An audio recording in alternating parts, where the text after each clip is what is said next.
The crystal wine glass shattered in my grip, sending shards and red wine cascading across the pristine white tablecloth. The dining room fell silent, but my mother-in-law's words still rang in my ears. What's the point of having such a big house if there aren't any children to fill it? I'm Solstice, and after 7 years of marriage to my wonderful husband Emiliano, I'd learned to steel myself against Lorelei's constant jabs about my childlessness. But tonight was different. Maybe it was the way she'd said it, with that saccharine smile while passing the salt, or maybe I'd simply reached my breaking point. "Mother, that's enough," Emiliano said, his hand finding mine under the table. "We've discussed this." Lorelei dabbed her lips with her napkin, the perfect picture of innocence. "I'm simply making conversation, darling. After all, I'm not getting any younger, and I'd like to see some grandchildren before I die." "I think we're done here," I said, pushing back from the table. My voice was steady, but my hands trembled as I tried to clean up the spilled wine. "Oh, sit down, Solstice," Lorelei waved dismissively. "The housekeeper can handle that. Though I suppose you wouldn't know much about cleaning up after children, would you?" "Lorelei!" Emiliano's voice cracked like a whip. I stood up straight, wine seeping into my cream-colored blouse. "You know what? You're right. I don't know anything about cleaning up after children. Just like you don't know anything about what we've been through, the fertility treatments, the disappointments, because you've never once asked. You've been too busy judging. I only want what's best for this family," Lorelei said, her perfectly manicured hand clutching her pearls. "The Matthews name." "The Matthews name?" I laughed, but there was no humor in it. "Is that all you care about? Your precious legacy?" "Solstice, honey," Emiliano started, but I was already moving toward the door. "No, let her go," Lorelei said. "She's always been dramatic. This is exactly why I worry about grandchildren. Can you imagine someone so emotionally unstable raising a child?" I stopped at the doorway, turned around, and met her eyes. "You know what the difference is between us, Lorelei? I may not have children, but at least I'm not toxic to the ones I love." The drive home was silent. Emiliano kept glancing at me, but I stared straight ahead, watching raindrops race down the windshield. When we finally pulled into our driveway, he killed the engine, but neither of us moved. "I'm sorry," he said finally. "She was out of line." "She's always out of line." I turned to face him. "How much longer are we going to do this, Em? These monthly dinners, the constant criticism, the way she's my mother, Saul, and I'm your wife." The words hung between us like smoke. When does it end? When does she stop punishing me for something I can't control? Emiliano reached for my hand. "We could skip next month's dinner. Take some time." "That's not the point." I pulled away, unbuckling my seatbelt. "The point is that your mother has made me feel like a failure for 7 years, and you've let her." "That's not fair," he protested, following me to the front door. "I defend you." "You defend me after the fact. You let her take her shots, then you clean up the mess." I fumbled with my keys, hands still shaking. "I need more than that, Em. I need you to stop it before it starts." Inside, I headed straight for our bedroom, peeling off my wine-stained blouse. Emiliano lingered in the doorway, his face etched with concern. "What do you want me to do?" he asked softly. I sat on the edge of our bed, suddenly exhausted. "I want to take a break from your mother. Not forever, just... I need space. Time to figure out who I am without her voice in my head telling me I'm not enough." "Saul, I'm not asking for permission, Em. I'm telling you what I need." He crossed the room and knelt in front of me, taking my hands in his. "Okay, whatever you need. We'll figure it out together." I leaned forward, resting my forehead against his. "I love you," I whispered, "but I can't keep letting her break me." I know, he said, and I could hear the pain in his voice. I know. Later that night, as Emiliano slept beside me, I stared at the ceiling, replaying Lorelei's words. 7 years of subtle digs and outright insults, of sympathetic looks and backhanded comments.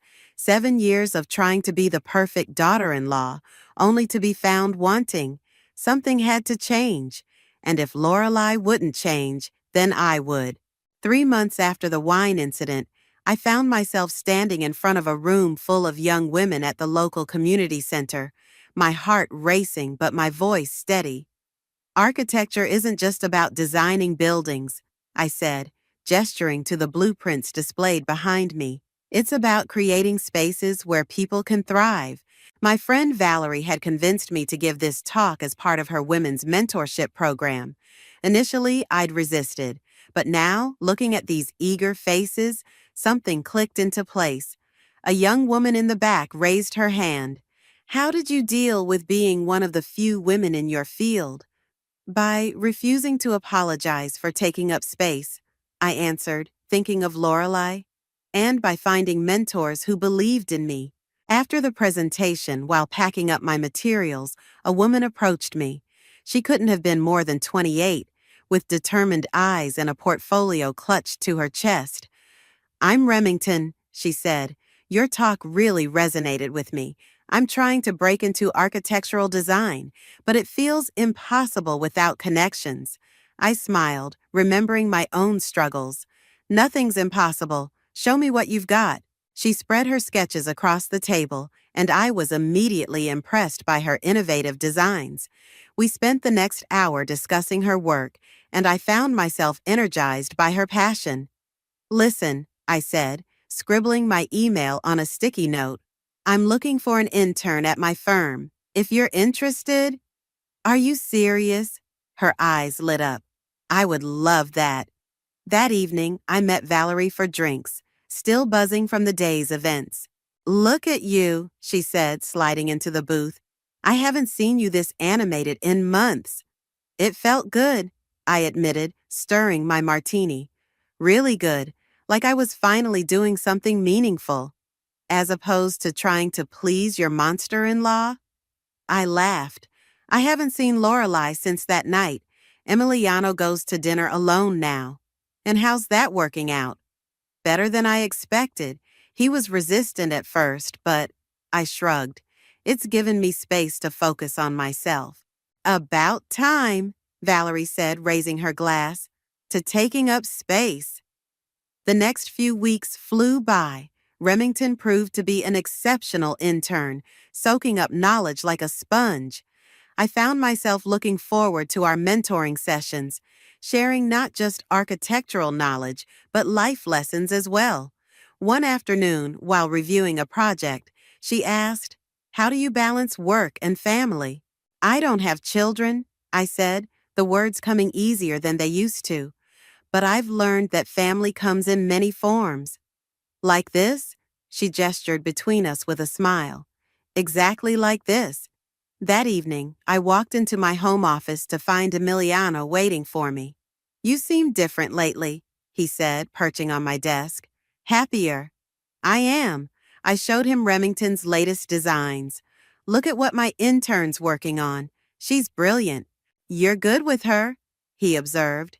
Teaching, mentoring, it suits you. It's funny, I said, sitting beside him. All those years of your mother making me feel less than for not having children, and here I am, making a difference in young women's lives anyway. He wrapped an arm around me. I'm sorry I didn't stand up to her sooner. I'm not, I surprised myself by saying. If you had, I might never have found this path. The phone rang, interrupting our moment. Emiliano answered, his expression darkening as he listened. It's Mother, he said after hanging up. There's trouble at the company. She's asking for your help. I laughed incredulously. My help? The emotionally unstable one? Saul, no, I want to hear this. What could the great Lorelei possibly need from me? There are rumors, he said carefully, about financial misconduct. The board is involved. She needs someone with your analytical skills to review the records. I sat back, processing this. And she sent you to ask? Actually, he looked uncomfortable. She wanted to ask you herself. She's downstairs. My first instinct was to refuse, to let her stew in whatever mess she'd created. But then I thought of Remington, of all the young women at the community center, of the power of taking the higher road. Tell her to come up, I said finally. Emiliano kissed my forehead. You're a better person than both of us deserve. As his footsteps retreated down the stairs, I straightened my desk, squared my shoulders, and prepared to face the woman who'd spent years trying to diminish me. This time, though, I wasn't the one who needed help. This time, I was the one with the power to say no. Lorelei looked smaller somehow, standing in my office doorway. Her usual perfect posture was slightly slumped, and her designer outfit seemed to hang on her frame.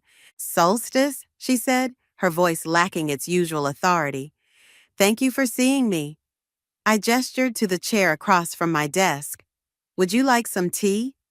No, She sat down, clutching her handbag like a lifeline. I need your help.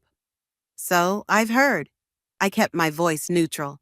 Tell me what's happening. There are accusations, she began, then stopped, looking at Emiliano. Perhaps we should discuss this privately? He started to leave, but I caught his hand. Anything you need to say to me, you can say in front of your son. She pressed her lips together, then nodded. Very well. The board, particularly Terrence Santiago, is claiming there are irregularities in our financial records. They're threatening an audit, possibly even criminal charges. And are there irregularities? Of course not. Some of her old fire returned. I've run that company impeccably for 30 years, but Terrence, he's manipulating things, turning the board against me. I opened my laptop. Show me. For the next hour, Lorelei walked me through the company's financial records. Despite our history, I had to admit she was thorough, but something wasn't adding up. These transactions, I pointed to the screen, they're legitimate but structured oddly, almost like someone wanted them to look suspicious. Exactly. Lorelei leaned forward, but I can't prove it. Terrence has been whispering to the board for months, positioning himself as the solution to a problem he created. A hostile takeover, Emiliano muttered. I need someone with fresh eyes, Lorelei said. Someone who can see patterns I might have missed. Someone, she swallowed hard, someone smarter than me. The admission clearly cost her, and part of me savored it. But before I could respond, my phone buzzed with a text from Remington. Emergency at the community center. Need your advice. I have another commitment, I said, standing. I'll need time to review everything properly. But Lorelei started to protest. You've had 30 years to run this company. Give me at least a few days to understand what's happening. At the community center, I found Remington pacing outside. Her usual confidence was shaken. What's wrong? I asked. The grant proposal for the youth architecture program, she said. I just found out there's another organization competing for the funding. They have more experience, better connections. I smiled, remembering Lorelei's words about connections. Then we'll have to be smarter than them. Show me what you've got. We spent the next 2 hours refining her proposal, strengthening her arguments. Watching her confidence return, I felt that familiar surge of satisfaction. You know what the best part of mentoring is? I told her, watching someone realize their own power. Back home that evening, I was reviewing Lorelei's files when I overheard voices from downstairs. She's enjoying this, Lorelei was saying, making me wait, making me dependent on her help. Mother? Emiliano's voice was tired. She's doing you a favor. A favor. This is her revenge, pure and simple. First, she refuses to give you children, and now she's holding my company hostage. I stepped into the doorway. Is that really what you think? They both turned, startled. Lorelei at least had the grace to look embarrassed. Solstice, No, please, I interrupted. Continue explaining how I'm deliberately childless just to spite you. Or better yet, tell me more about how I'm holding your company hostage by spending my evening trying to save it. I didn't mean, yes, you did. I walked down the stairs, laptop in hand. You know what's fascinating, Lorelei? I've spent hours looking at your company's records. You're brilliant at what you do, but you're so convinced of your own superiority that you can't see when someone's manipulating you. I opened the laptop, showing them what I'd found. These transactions, they're being restructured through shell companies. Someone with inside access is making legitimate deals look suspicious, and while you're busy blaming me for your problems, they're systematically destroying everything you've built. Lorelei's face paled. How did you? Because I stopped trying to prove myself to you and started proving myself to me. I closed the laptop. Now, would you like my help, or would you prefer to continue questioning my life choices? The silence stretched between us. Finally, Lorelei spoke, her voice small. I need your help. Then let's start again, I said. And this time, remember that I'm not your enemy. Whoever's trying to take your company, that's your enemy, and they're counting on you being too proud to accept help from the daughter-in-law you've always underestimated. The next morning, I arrived at the Matthews Company headquarters, armed with my laptop and a determination I usually reserved for difficult clients. Emiliano had insisted on coming with me, though I suspected it was more to keep peace than to help. Ms. Santiago is waiting in the conference room, the receptionist said, her eyes darting nervously between us. Ms. Santiago? I turned to Emiliano. Terrence's wife? Sister, he corrected.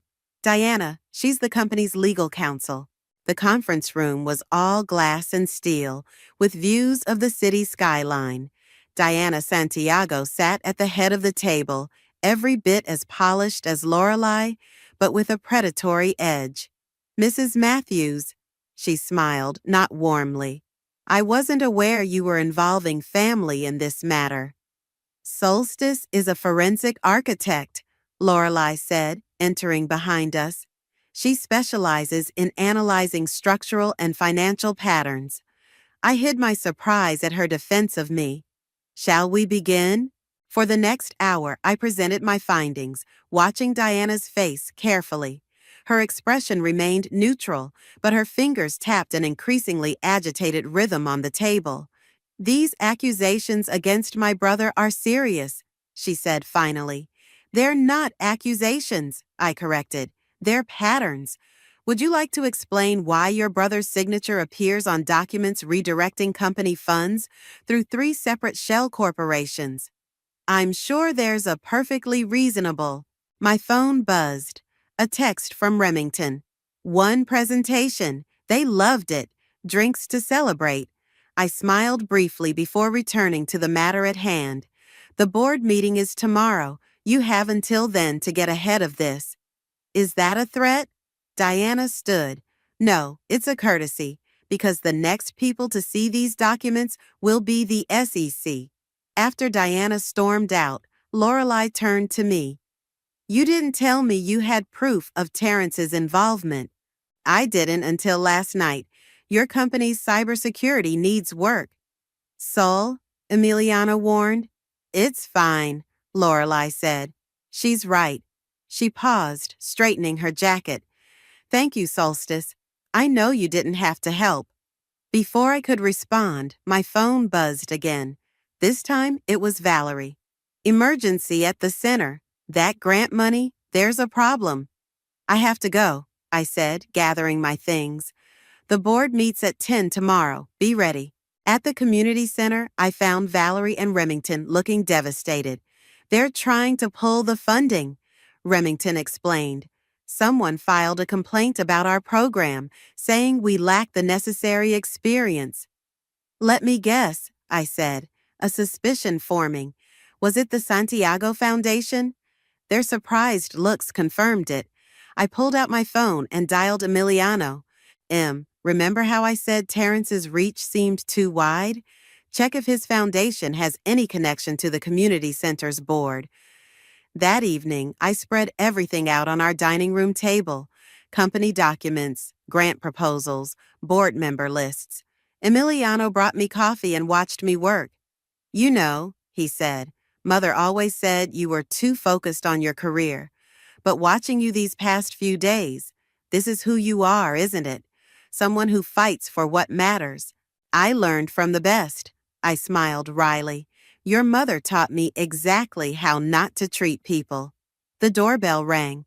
Lorelei stood there, looking uncharacteristically uncertain. I found something, she said, holding out a USB drive.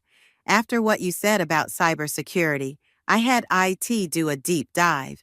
Terrence hasn't just been manipulating company records. He's been systematically undermining everything connected to our family. Including the community center's grant? I asked. She blinked. How did you? Because he's not just trying to take your company. He's trying to destroy your legacy, and he's using everything and everyone connected to you to do it. But why? Because 30 years ago, Emiliano said quietly, you chose to run the company instead of letting his father take control. Lorelei sank into a chair. Thomas Santiago, Terrence's father, was my husband's best friend. He expected to take over when... She trailed off. When your husband died, I finished, and now his son is finishing what his father couldn't. I never thought... Lorelei's voice cracked. I've spent so much time worried about the family legacy, about having grandchildren to carry on the name, that I didn't see someone was already destroying everything we built. I looked at the evidence spread across the table, then at this woman who had caused me so much pain, now facing the destruction of her life's work. Well, I said, picking up the USB drive, it's a good thing you have family to help you fight back. The look she gave me was worth every criticism she'd ever leveled my way, because finally she saw me, not as the daughter-in-law who couldn't give her grandchildren, but as the woman who could help save everything she held dear. The boardroom was packed the next morning. I sat between Emiliano and Lorelei, watching Terrence Santiago work the room like a politician at a fundraiser. His confidence made my blood boil. Before we begin, Terrence announced, I'd like to address the elephant in the room.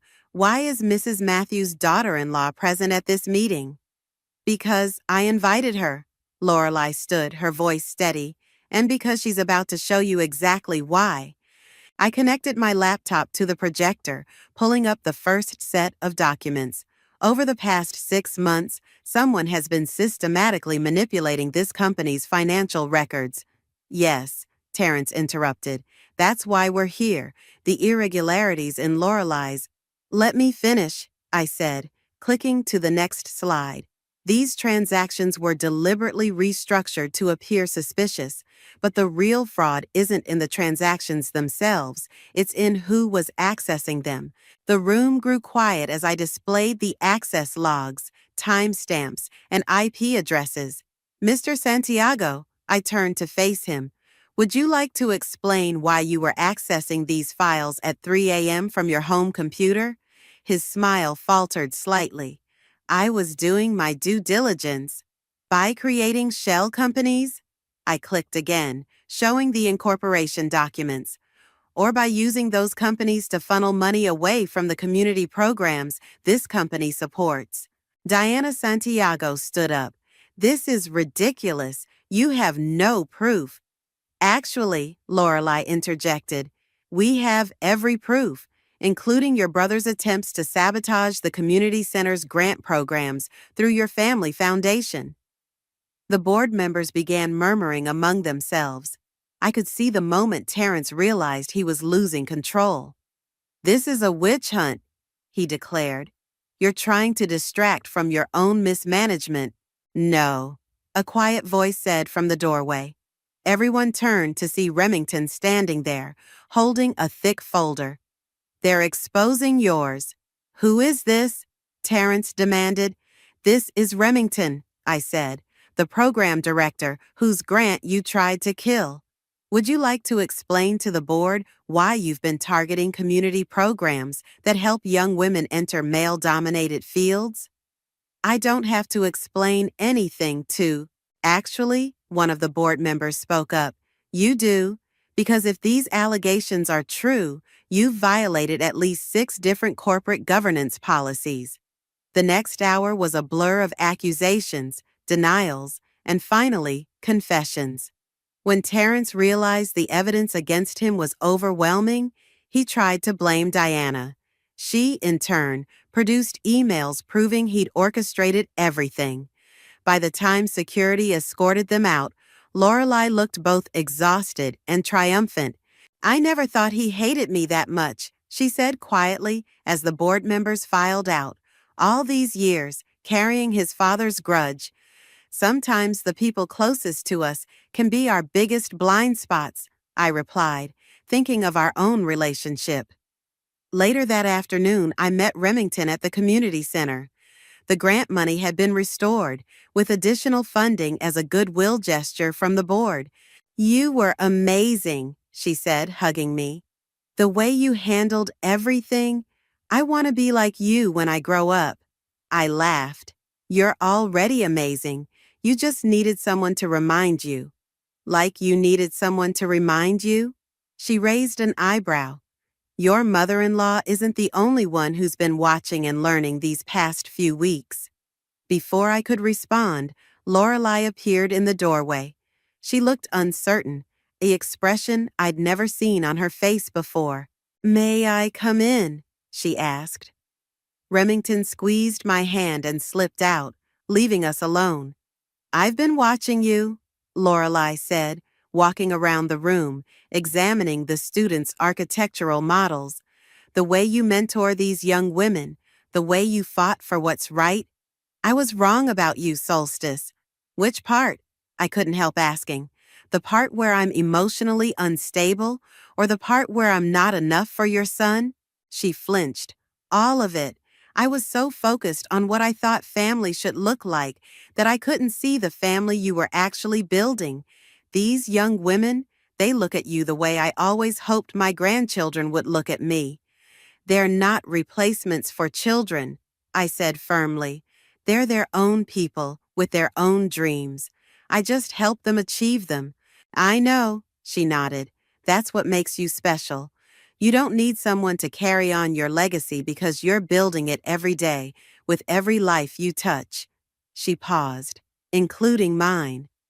I stood there, processing her words, feeling the weight of years of judgment finally beginning to lift. Would you like to stay? I offered. The students are presenting their final projects today. She smiled, and for the first time, it reached her eyes. I'd like that very much. A week after Terrence's downfall, I was back at the company offices, helping Lorelei sort through years of documentation. What started as a simple cleanup had turned into an archaeological dig through decades of family history. Look at this, Lorelei said, holding up a yellowed photograph. Your father-in-law and Thomas Santiago, the day they started the company. I took the photo, studying the two young men's smiling faces. They looked happy. They were. Lorelei's voice softened, until money and power got in the way. The door opened and Diana Santiago walked in, escorted by security. She looked different, defeated, but somehow dangerous. You have 15 minutes to collect your personal items, the guard said. Lorelei stood. I'll supervise. Actually, Diana said, I'd like to speak with Solstice, alone. I nodded to Lorelei, who hesitated before leaving. Diana waited until the door closed. You think you've won, she said, opening her desk drawer. You think you've figured everything out. Haven't I? She pulled out a manila envelope. Did you ever wonder why Lorelei was so obsessed with grandchildren? Why she tormented you about it for years? Because she's traditional, obsessed with legacy. Because she's guilty. Diana tossed the envelope onto the desk. Open it. Inside were medical records from 30 years ago. As I read, my hands began to shake. That's impossible, I whispered. Is it? Your husband's inability to have children? Did you never wonder why?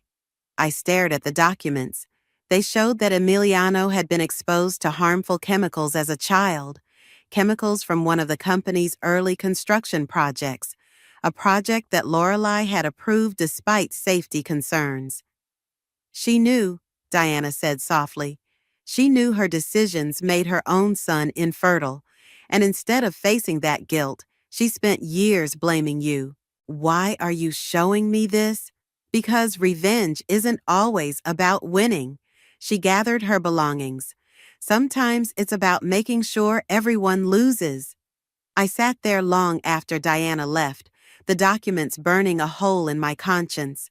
When Lorelei returned, she took one look at my face and knew. What did she show you? I held up the medical records. Were you ever going to tell us? The color drained from her face. Solstice. 7 years, my voice cracked. 7 years of making me feel worthless when you knew. You knew it wasn't my fault. I couldn't face it, she whispered. The guilt. I threw myself into the company, tried to make it successful enough to justify what happened, and then when Emiliano married you and you couldn't have children, you made me your scapegoat. I'm sorry, she said, reaching for me. I stepped back. Does Emiliano know? No. She sank into a chair. I couldn't bear to tell him. How do you tell your son that your ambition destroyed his chance at fatherhood? The irony was almost too much. So, instead, you destroyed his wife's self-worth? Before she could respond, my phone rang. It was Remington. Can you come to the center? She asked. One of the students is having a crisis about her project, and she's asking for you. I looked at Lorelei, at the pain and guilt etched on her face, and made a decision. I'll be right there, I said into the phone. Then to Lorelei, this isn't over, but right now, someone needs me, someone I can actually help. At the center, I found Maria, one of our youngest students, in tears over her design. It's not perfect, she sobbed. Nothing I do is ever perfect. I sat beside her. Perfect is overrated. Perfect means you've stopped growing. But what if I fail? Then you'll learn from it. Trust me, I know something about failure and guilt and letting it define you. I picked up her pencil. But you know what's better? Learning to redefine yourself. We spent the next hour reworking her design. By the time she left, smiling, I'd made my decision. Emiliano was waiting when I got home. Mother called, he said. She was crying. What happened? I took his hand and led him to the couch.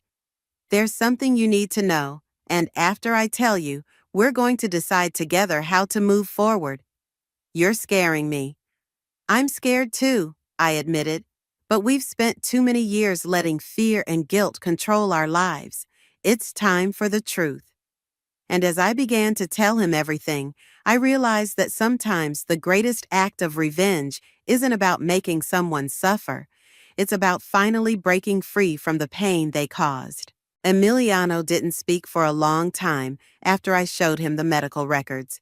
He sat in our living room, hands clasped so tightly his knuckles were white. All these years, he finally said, his voice hollow. All these years of watching you blame yourself, and she knew.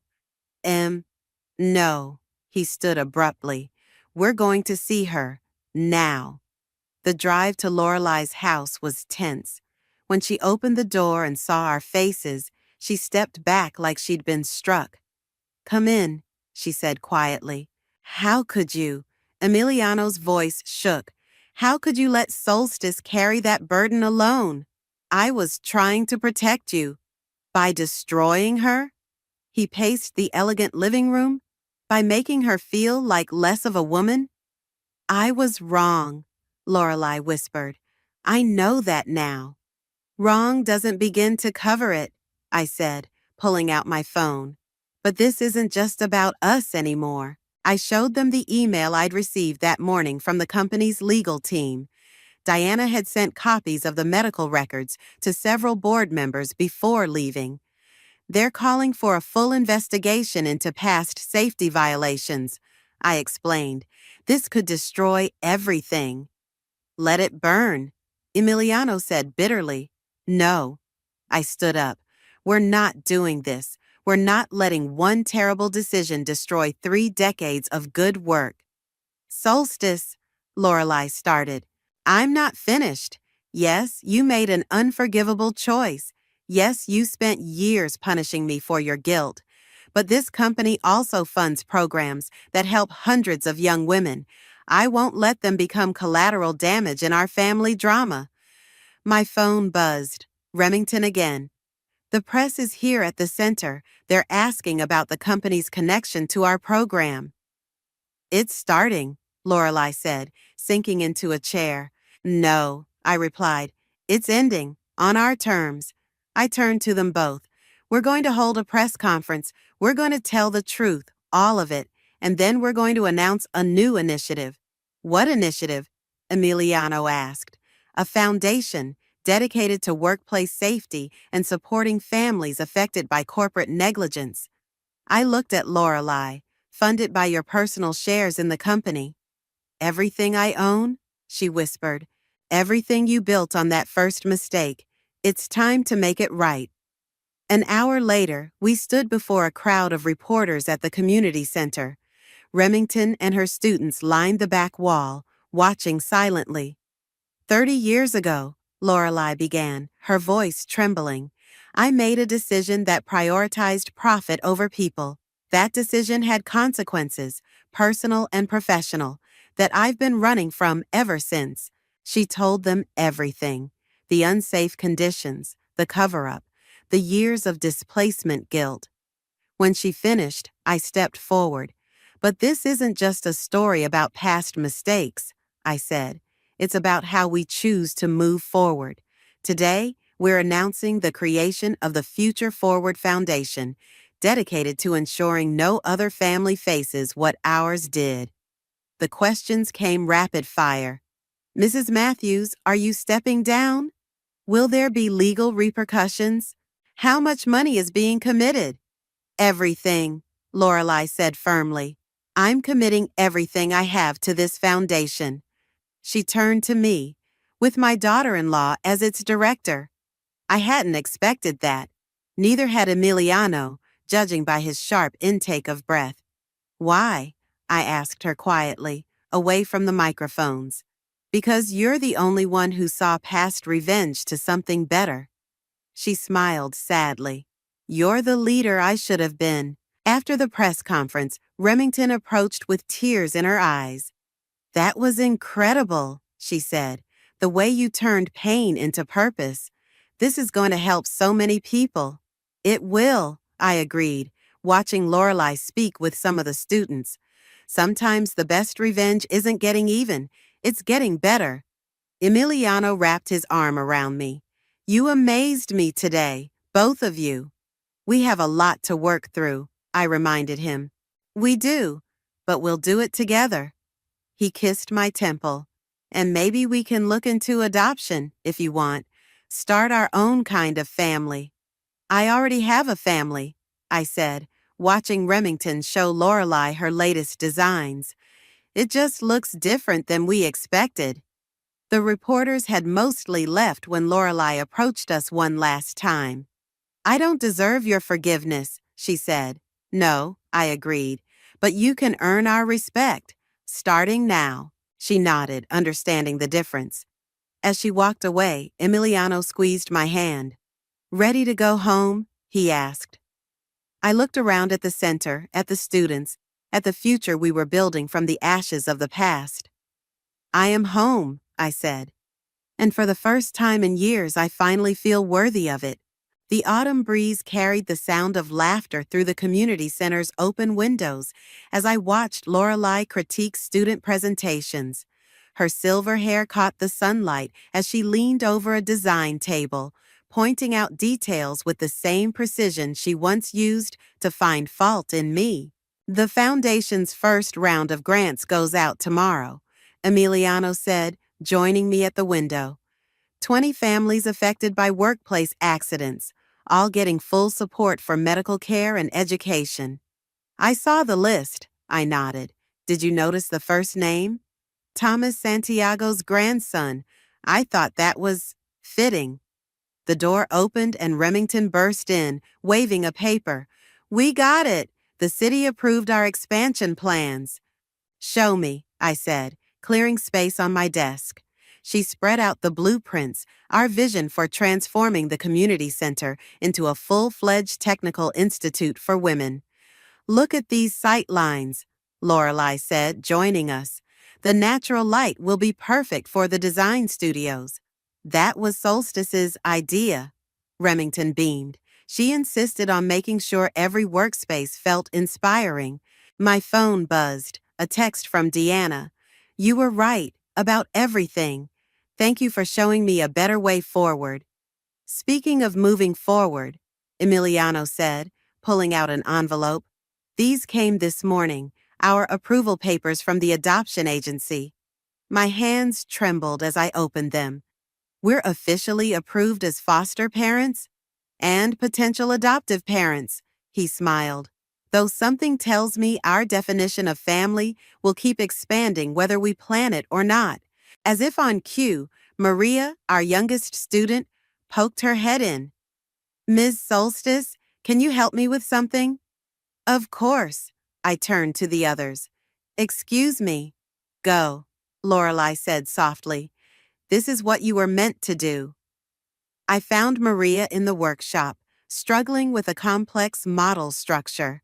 I can't get it right, she sighed. Let me tell you a story, I said, sitting beside her, about a woman who spent years thinking she wasn't enough, until she realized that enough wasn't about meeting someone else's expectations. As we worked on her model, I could hear Lorelei in the next room, announcing the Foundation's new scholarship program to a group of students. Her voice carried the same authority it always had, but now it lifted people up instead of tearing them down. Solstice? Maria asked, putting down her tools. Are you happy, even without having your own kids?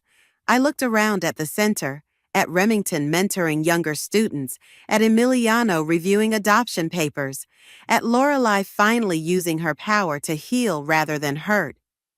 I am happy, I said, because I learned that family isn't about who you're born to or what you can give them. It's about who you choose to love and how you choose to show it.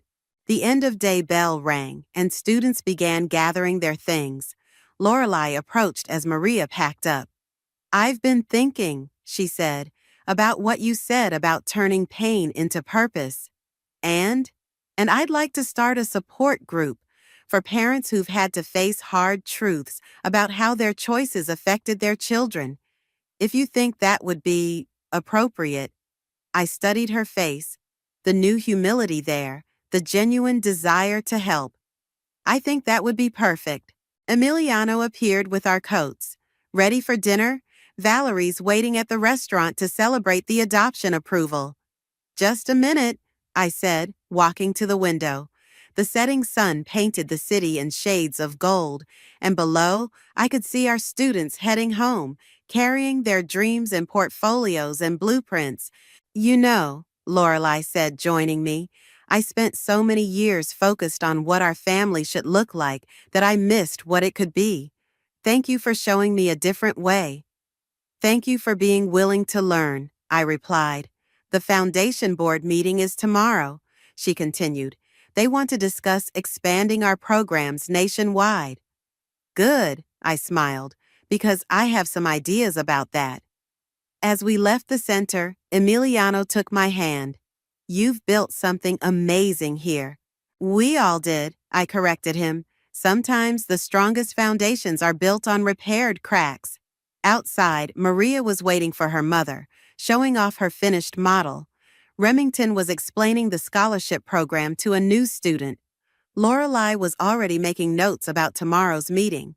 And me? I was exactly where I needed to be, surrounded by the family I chose, the purpose I found, and the strength I'd always had. Not everyone gets the family they thought they wanted. But sometimes, if you're brave enough to rewrite the rules, you get the family you were meant to have all along.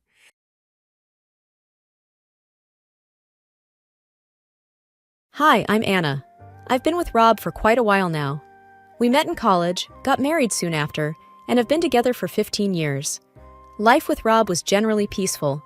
We lived in a decent house, had good jobs, and shared a bunch of common interests, but there was always something missing: a child. You see, we tried for years to get pregnant. We visited doctors, tried different treatments, and even considered adoption. But nothing worked. As time went on, the strain of our childless reality began to pull at our once strong bond. Arguments became frequent, and the future started to look a bit gloomy. But then, one day, something changed. It was a regular Wednesday morning. I woke up feeling a little queasy. Thinking it was something I ate, I brushed it off. But then I remembered I had missed my period. Could it be? I quickly rummaged through the bathroom cupboard and found a leftover pregnancy test from years ago. Without wasting a moment, I used it. Waiting for the result felt like the longest 3 minutes of my life. When I finally dared to look, it was positive. My heart raced. We were pregnant. The joy, the excitement, the fear, it all rushed in. I had to tell Rob. He was in the living room, engrossed in some paperwork. Taking a deep breath, I walked up to him, the test still in my hand. "Rob," I began, trying to keep my voice steady. "I'm pregnant." He looked up, his expression unreadable. Then he said, "Are you sure? I mean, at this age? Is it even safe?" I was taken aback. This wasn't the reaction I was expecting. "I took the test, Rob. It's positive." He sighed. "Anna, you know how hard it's been. And now, at 37, do you know the risks?" I felt a sting of hurt. "I thought you'd be happy," I whispered. "I am. I'm worried about you. About us," he replied, his voice softening a bit. "We've waited so long for this, Rob. We can't let fear dictate our happiness now," I countered. He looked down, avoiding my gaze. "Have you considered, maybe, not going through with it?" I couldn't believe my ears. Terminate the pregnancy? No, Rob. This might be our only chance. We sat in silence for a while, the weight of our situation pressing down on both of us. I wanted him to be as overjoyed as I was, but at that moment, all I saw in his eyes was fear and uncertainty. That night, as we lay side by side in bed, I held on to hope. Hope that our child would bring us closer again. Hope that our love was strong enough to overcome any challenge. And above all, hope for the future. The next few months were tough. As days turned into weeks, it became clear that this pregnancy wasn't going to be easy. I was often sick, nauseated, and felt exhausted all the time. But each little kick from inside reminded me why it was all worth it. One day, after feeling particularly weak, I collapsed. Thankfully, Rob was home and immediately rushed me to the hospital. As I lay on the cold hospital bed, surrounded by beeping machines, I felt more vulnerable than ever before. "Is she going to be okay?" I heard Rob ask Dr. Mitchell, his voice laced with worry. "She needs rest," Dr. Mitchell replied. "Her body is under a lot of strain due to the pregnancy. It's imperative that she stays relaxed and avoids any stress." That hospital stay was the first of many. Each time I was admitted, I'd watch Rob from the window, pacing back and forth in the hospital corridor, talking on the phone, sometimes even arguing with the billing department. One evening, as I lay in the hospital bed, Rob walked in with a weary look on his face. He looked like he hadn't slept for days. "I met with Dr. Mitchell," he began. "He said we need to consider the possibility of bed rest for the remainder of the pregnancy." I nodded slowly. "If it's best for the baby, I'll do it." Rob sat down next to me, holding my hand. "I'm sorry, Anna. I wish I could do more to help." I squeezed his hand. "You're here with me. That's more than enough." However, as the days went by, Rob's visits became less frequent. Sometimes he'd call, Other times he'd send a text saying he was caught up with work, but the distance between us seemed to be growing. During one of my longer hospital stays, I was feeling particularly low. Missing the comfort of my home, I asked a nurse if I could use the phone to call Rob. "It's been 3 days," I said, trying to keep the tremor out of my voice when he answered. "You haven't visited." "I know, Anna. It's hard for me. Seeing you like this," he admitted. "Rob, I need you, now more than ever." Silence. "I'll try to come by tomorrow," he finally said, his voice distant. But tomorrow turned into the day after, and soon a week had passed. Feeling isolated and alone, I confided in my nurse, Lisa. "He's probably just scared," she suggested, trying to be comforting. Sometimes, when people can't handle situations, they distance themselves. One morning, after a particularly difficult night, Dr. Mitchell came into my room. "I think it's time we discuss the birth plan, Anna," he began cautiously. "There are some decisions to be made." Rob, despite his absences, was there for that discussion. We sat, hand in hand, listening to our options, praying for the strength to make the right choices. Days turned into weeks, and as the date approached, I felt a mix of excitement and apprehension. But I held on to hope, believing that once our child arrived, everything would fall into place. Little did I know, the hardest part of our journey was yet to come. The first moments of holding my daughter, Emma, in my arms were moments of pure bliss. Her tiny fingers, her soft cooing sounds, it felt like a dream. But that dream was quickly shattered by Dr. Mitchell's grim announcement. "Anna, Rob," he began with a heavy sigh, "there are some concerns regarding Emma's health. We've observed some abnormalities that suggest she might have a severe condition." Rob's face paled. "What are you talking about?" "We'll need to run more tests to be certain, but it's important you're both prepared," Dr. Mitchell replied, his voice gentle but firm. That evening, as I cradled Emma, Rob walked into the room, a storm brewing in his eyes. He looked at me, then at Emma, and took a deep breath. "Anna," he started, his voice shaking. "How could you? Giving birth at this age? We knew the risks." Tears welled up in my eyes. "Rob, I thought we wanted this. I thought we wanted a family." He was nearly shouting now. "You should have considered an abortion. Why bring a child into the world with so many complications? Because of your selfishness, we now have a possibly sick child to look after." I was shocked. "Rob, she's our daughter. We should be together in this, not pointing fingers." His face was red with anger. "I can't believe I'm in this situation. I can't raise a child with potential disabilities. It's not the life I imagined." As the weight of his words sank in, a cold dread filled my heart. "So, what are you saying?" Rob hesitated for a moment. "I don't think I can do this. I can't be here, not like this." It felt like the floor had been pulled from beneath me. "You're abandoning your daughter because she might be different?" He looked away, unable to meet my gaze. "I just can't handle it, Anna." Devastation turned into determination. "Fine. If you're leaving, then leave for good. But you'll have no claim over Emma." He didn't respond.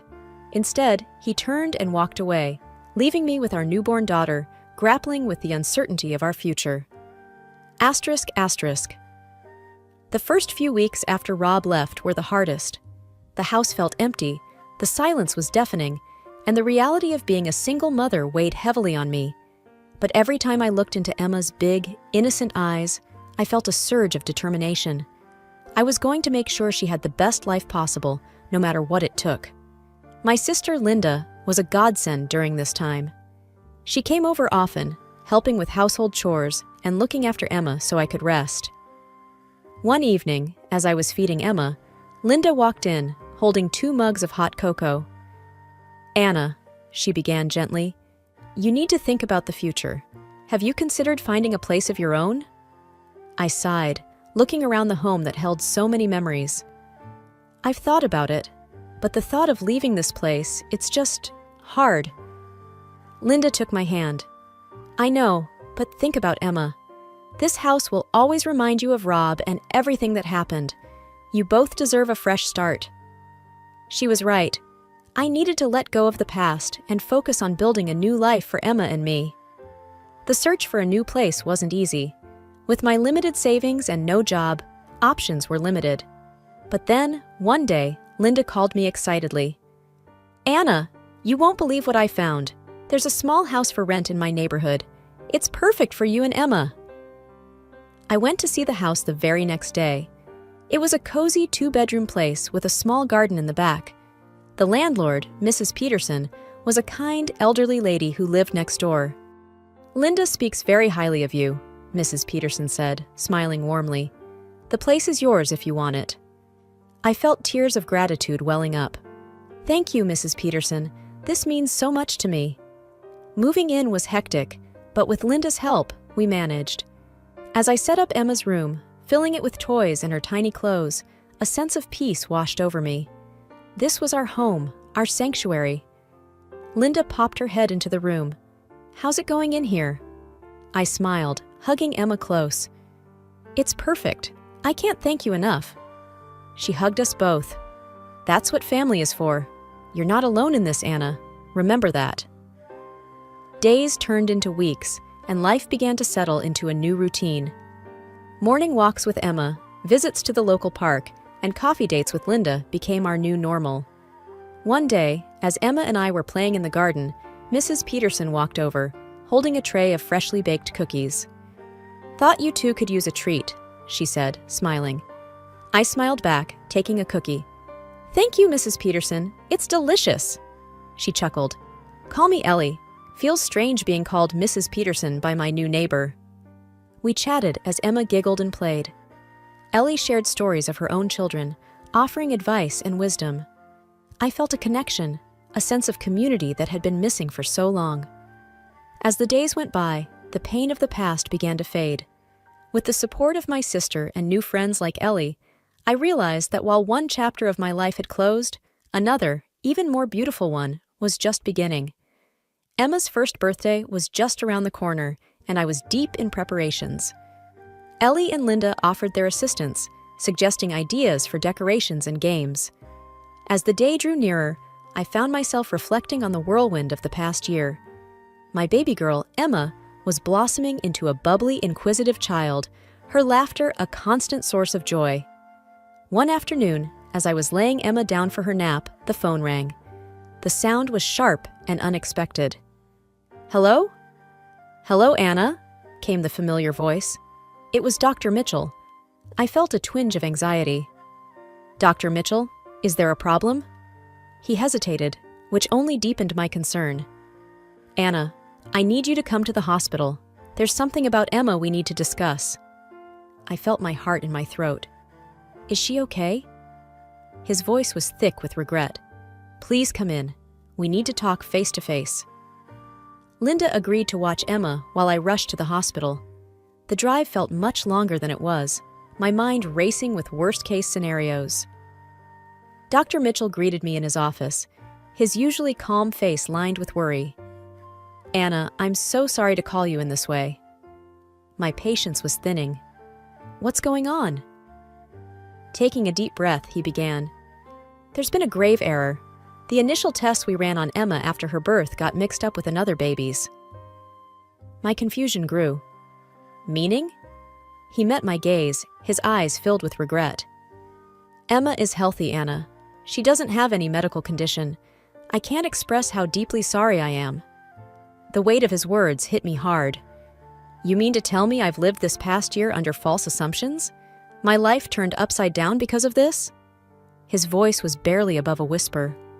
"Yes, and it's my responsibility. I can't begin to fathom the pain this has caused." I thought of Rob, of the bitterness and the pain.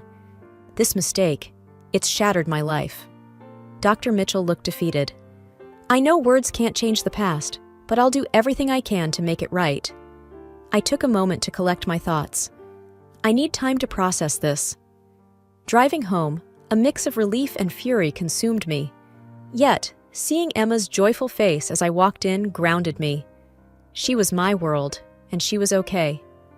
That night, Linda and I sat down, and I relayed everything. She was horrified. "Anna, what are you going to do?" I looked at Emma, peacefully sleeping. For now, nothing. And I don't want Rob to know. He made his choice. Linda squeezed my hand. You're strong, Anna. Remember, you're not alone in this. In the stillness of the night, I reflected on our journey. Yes, the revelation about Emma's health was bittersweet. But one thing was for sure. I would protect and cherish her, regardless of the past. The swift passage of time amazed me. Before I knew it, Emma was already 5 and gearing up for her first day of school. My feelings were a whirlwind of pride, hope, and the natural apprehension of a mother. At breakfast, a few days before school, Emma gazed at me, her eyes shimmering with anticipation. Mom, will I be going to school like other kids? I smiled warmly. Yes, sweetie. In just a few days, you'll be starting. Her face lit up. Will I find friends there? Will they like me? Touched by her innocence, I assured her, Emma, you're such a lovely girl. Of course, they'll adore you. On her first day, dressed in her new school uniform with a pink backpack hanging from her shoulders, Emma paused at the school gates. With a quiver in her voice, she admitted, Mommy, I'm scared no one will talk to me. I crouched to her eye level. Honey, always remember to be yourself. You're amazing, and they'll see that. Just give it some time. Her small hand waved goodbye as she joined the bustling crowd of students. I watched her until she was out of sight, my heart heavy with the typical worries of a parent. A few weeks later, Emma was all excitement and stories about her new friend Sophia. Their adventures during breaks, their shared love for painting, and their little secrets. One day, she bounced home asking, Mom, can Sophia come over tomorrow? Delighted at her blossoming friendship, I agreed. Absolutely. I'm eager to meet your new buddy. The next afternoon was filled with their giggles and playful shouts. From the corner of my eye, I noticed their genuine bond and thought of how childhood friendships were so pure and uncomplicated. As the sun dipped, a car pulled up. Emma, holding Sophia's hand, led her to the door. To my shock, standing there were Rob and a young woman, presumably his new wife. Emma, inside. Now. Rob's voice was curt. Sophia, sensing the tension, looked worriedly between her parents and me. Daddy, I had so much fun. Emma's my best friend. Rob's gaze was cold. Sophia, we've talked about this. You shouldn't play with ... inferior children. His voice dripped with disdain, making it clear whom he referred to. I felt a rush of anger. Before I could retort, the young woman, probably trying to mediate, gently tugged at Sophia's hand. Come, dear, let's go home. Emma stood close to me, her eyes filled with confusion and hurt. As the car drove away, she whispered, Mom, why did he say that? Holding her close, I replied, Sometimes, sweetie, people don't say the nicest things, but always remember, you're wonderful just the way you are. That evening, as I tucked Emma in, I promised myself that no matter what, I'd always protect her from the cruel judgments of the world. Only days after the incident, my phone buzzed with an unknown number. I hesitated, then answered, Hello? A woman's voice, soft yet firm, responded. Hi, this is Emily, Sophia's mother. Can we talk? Surprised, I replied cautiously. Of course. What's on your mind? She hesitated. I'd rather discuss this face to face. Can we meet tomorrow? There's a cafe around the corner from your house. After a moment, I agreed. All right, see you at 10 a.m.? The next morning, I saw Emily waiting. She looked out of place, her pristine appearance contrasting with the laid-back vibe of the cafe. As I approached, she stood up, offering a polite, if slightly forced, smile. Thank you for coming, she began, her eyes searching mine. After the other day, I couldn't shake off a nagging feeling that there's more to the story than Rob's told me. I took a deep breath. I'm not one to spread tales, but since Sophia is involved, I think you should know. She leaned forward, anticipation evident. Please, tell me everything. Over the next hour, I unfolded our past. How Rob and I had struggled with fertility, my unexpected pregnancy, his disinterest, the misdiagnosis, his leaving, and my subsequent journey with Emma. I made sure to be factual, not letting emotion color the narrative. Emily sat stunned. He never told me any of this. He said you were the one who left him, and he always painted such a rosy picture of your marriage. I shrugged. Sometimes people craft stories to cope, or to hide. She looked defeated. I feel like such a fool. I thought our love was genuine, but now it seems like he was just replacing one life with another. Emily, I started, my tone firm. It's not about him anymore. It's about Sophia and Emma. They've formed a bond. I don't want Emma to suffer because of our past. She nodded. I completely agree. Children shouldn't be dragged into adult disputes. As we parted, I felt a weight lifted. For the first time, I felt like I was truly free from Rob's shadow, having laid our past bare. That evening, as Emma played with her toys, she looked up. Mom, will I see Sophia again? Smiling, I said, Yes, sweetie, you will. And always remember, your past doesn't define your future, you do. My phone buzzed on the coffee table, startling me from my thoughts. Rob's name flashed on the screen, a name I hadn't expected to see in a long time. Hesitating for only a moment, I answered. Anna. Rob's voice was filled with a mix of anger and desperation. Do you have any idea what you've done? I frowned, taken aback. What are you talking about? Emily left me, he spat out bitterly. She filed for divorce, and she's taken everything. I've lost almost everything, Anna, and it's all because she spoke to you. I could hardly believe what I was hearing. Rob, you made your choices. I just told her the truth. There was a heavy pause. She also told me about Emma, that she's healthy. You never told me. Why would I? After everything you said, after everything you did, you didn't deserve to know, I retorted. Rob's voice grew softer, almost pleading. Anna, I made a mistake. I realize that now. I want to be there for Emma. I want to be there for you. We can be a family again. I scoffed in disbelief. Now that your life's in shambles, you suddenly want us back? You're unbelievable, Rob. Anna, I know I messed up, but I've changed. Please, give me a chance. I could feel anger rising in me. You walked out on us, Rob. You called our daughter inferior and turned your back. Now that your little fairy tale with Emily has ended, you think you can just waltz back into our lives? Think again. He sounded desperate now. I was wrong, Anna. I see that now. Can't you give me another chance? No, I replied firmly. Emma and I have moved on. We're doing just fine without you, and we don't need or want you in our lives.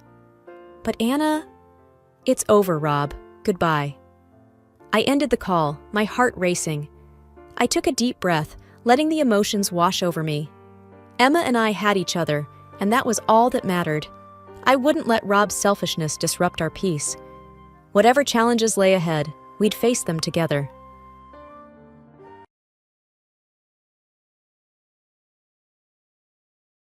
It felt like yesterday when I met Robert. It was at a charity event in the town hall. The place was buzzing with people, all dressed up, looking their best. I was there because I felt like I needed to be part of the community after moving to the town only a few months ago. Robert was there representing his family's business. Hi, I'm Robert, he introduced himself, extending his hand. His blue eyes looked genuine and friendly. Hi, Robert, I'm Clara, I replied, shaking his hand. We chatted about everything under the sun, from our childhood memories to our favorite movies. I found out that he had grown up in this town and had a family business here. I told him about my parents and how I lost them when I was just a kid. He listened intently, and I could feel he genuinely cared. I'm so sorry about your parents, he said sincerely. It must have been tough growing up without them. It was, I admitted, but their love always remained with me. Plus, I inherited a good amount from my father. It helps me remember them. As the night progressed, we found ourselves more and more engrossed in our conversation, completely oblivious to the hustle and bustle around us. Before we knew it, the event was wrapping up. Would you like to grab a coffee sometime? Robert asked, a hint of nervousness in his voice. I'd love to, I replied, smiling. Our coffee dates turned into dinner dates, and before we knew it, we were planning our wedding. It all happened so fast. I was 27, with an inheritance from my parents and a heart full of hope. Robert was everything I had ever wanted, or so I thought. After the wedding, I was introduced to his family. His dad, Mr. Lawson, was a gentle and warm man. The first time we met, he gave me a big hug and said, "Welcome to the family, dear. I hope you find all the happiness you deserve." Mrs. Lawson, on the other hand, was a stark contrast. She looked me up and down, her eyes cold and calculating. "I hope you know what you're getting into, marrying into our family," she said with a thinly veiled warning. Robert jumped in, trying to ease the tension. "Mom, be nice. Clara is my wife now, and I expect everyone to treat her with respect." In those early days, I tried to focus on the positive. I was in love, and I was hopeful that things would get better with time. Little did I know the roller coaster of events that awaited me in the next few chapters of my life. Several months into our marriage, things seemed to be going well. Robert and I had settled into a rhythm. We would often take evening walks, discussing our plans for the future. Our home was a cozy space that we both loved. One morning, I woke up feeling a little off. I was nauseous and had a strange feeling in my stomach. A few days later, the realization hit me. Could I be pregnant? I quickly bought a pregnancy test, and to my shock, it came out positive. I was flooded with a mix of emotions. While I was excited about the possibility of becoming a mother, I was also nervous about how Robert would react, especially considering his mom's clear disdain for me. That evening, after dinner, I decided to share the news. "Robert," I began, taking a deep breath, "I have something to tell you. I'm pregnant." He looked at me, and for a moment, his face was unreadable. Then, to my surprise and hurt, he said, "Is it even mine?" I was taken aback. "What? Of course it is. How can you even ask that?" He looked away, avoiding my gaze. "It's just... I don't know, Clara. Everything happened so fast. Our marriage and now this. I need some time to think." I tried to hold back my tears, feeling a mixture of anger and hurt. "Robert, I never expected this from you. This child is ours, and I hoped you'd be happy." He didn't reply. Instead, he left the room, leaving me alone with my thoughts. The next few weeks were tough. My pregnancy symptoms started to kick in, and Robert's cold behavior didn't help. I found solace in the fact that this child was a symbol of our love, even if Robert didn't see it that way. One day, Mrs. Lawson came over unannounced. "I heard the news," she said without preamble. "Is it even true?" "Yes, it's true," I replied, trying to maintain my composure. She smirked. "You think having this child will solidify your place in this family? You're wrong." I felt a surge of anger. This is my family too now, and this child will be a part of it whether you like it or not. She scoffed. "We'll see about that." And with that, she left. The next few months were a blur. I tried to focus on my health and the baby, but the constant tension at home and Robert's doubt wore me down. My only comfort was the small kicks and movements I felt inside me, reminding me that there was a life growing within, waiting to meet the world. But little did I know that the challenges ahead were far greater than what I had already faced. As my pregnancy progressed, it became harder to manage everything on my own. I was constantly nauseous, and even the simplest chores seemed daunting. Robert was indifferent, often coming home late, leaving me to fend for myself.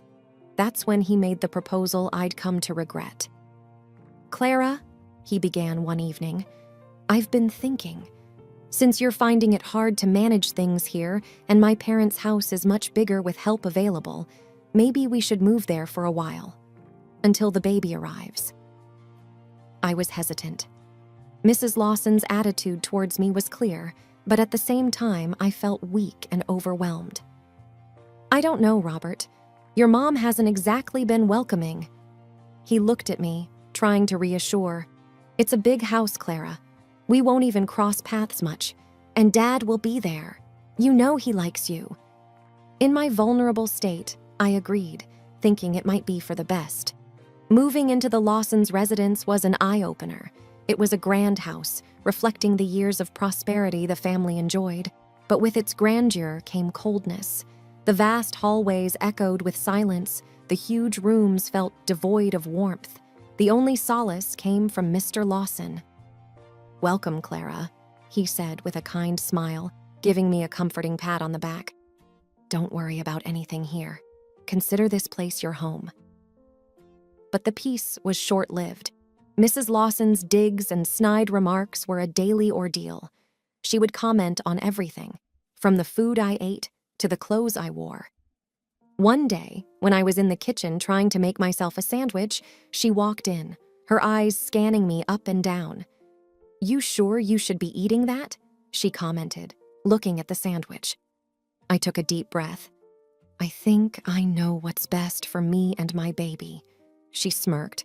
"Well, if it is even your baby." I felt my anger rise but held it in check. "It's Robert's baby, and I wish you'd stop implying otherwise." She just laughed, a cold sound that echoed in the large kitchen. "Time will tell, dear. Time will tell." Days turned into weeks. Each day was harder than the last. The house felt like a prison. Robert was always out, and when he was home, he was distant. The baby inside me was my only comfort, reminding me that there was a reason for enduring all this. One evening, as I was sitting in the living room trying to read, Robert stormed in, a frown on his face. "Clara, I heard you've been talking back to my mom." I looked up, surprised. "She has been nothing but rude to me, Robert. What do you expect?" He shook his head. "This is her house. You need to respect that." I felt tears forming. "I thought it was our house too, but every day it feels like I'm walking on eggshells." He didn't say anything, just turned and left the room. I sat there, feeling more alone than ever. As the days passed, the cold shadows of the house seemed to close in on me. But I held on, hoping for better days, not realizing that the worst was yet to come.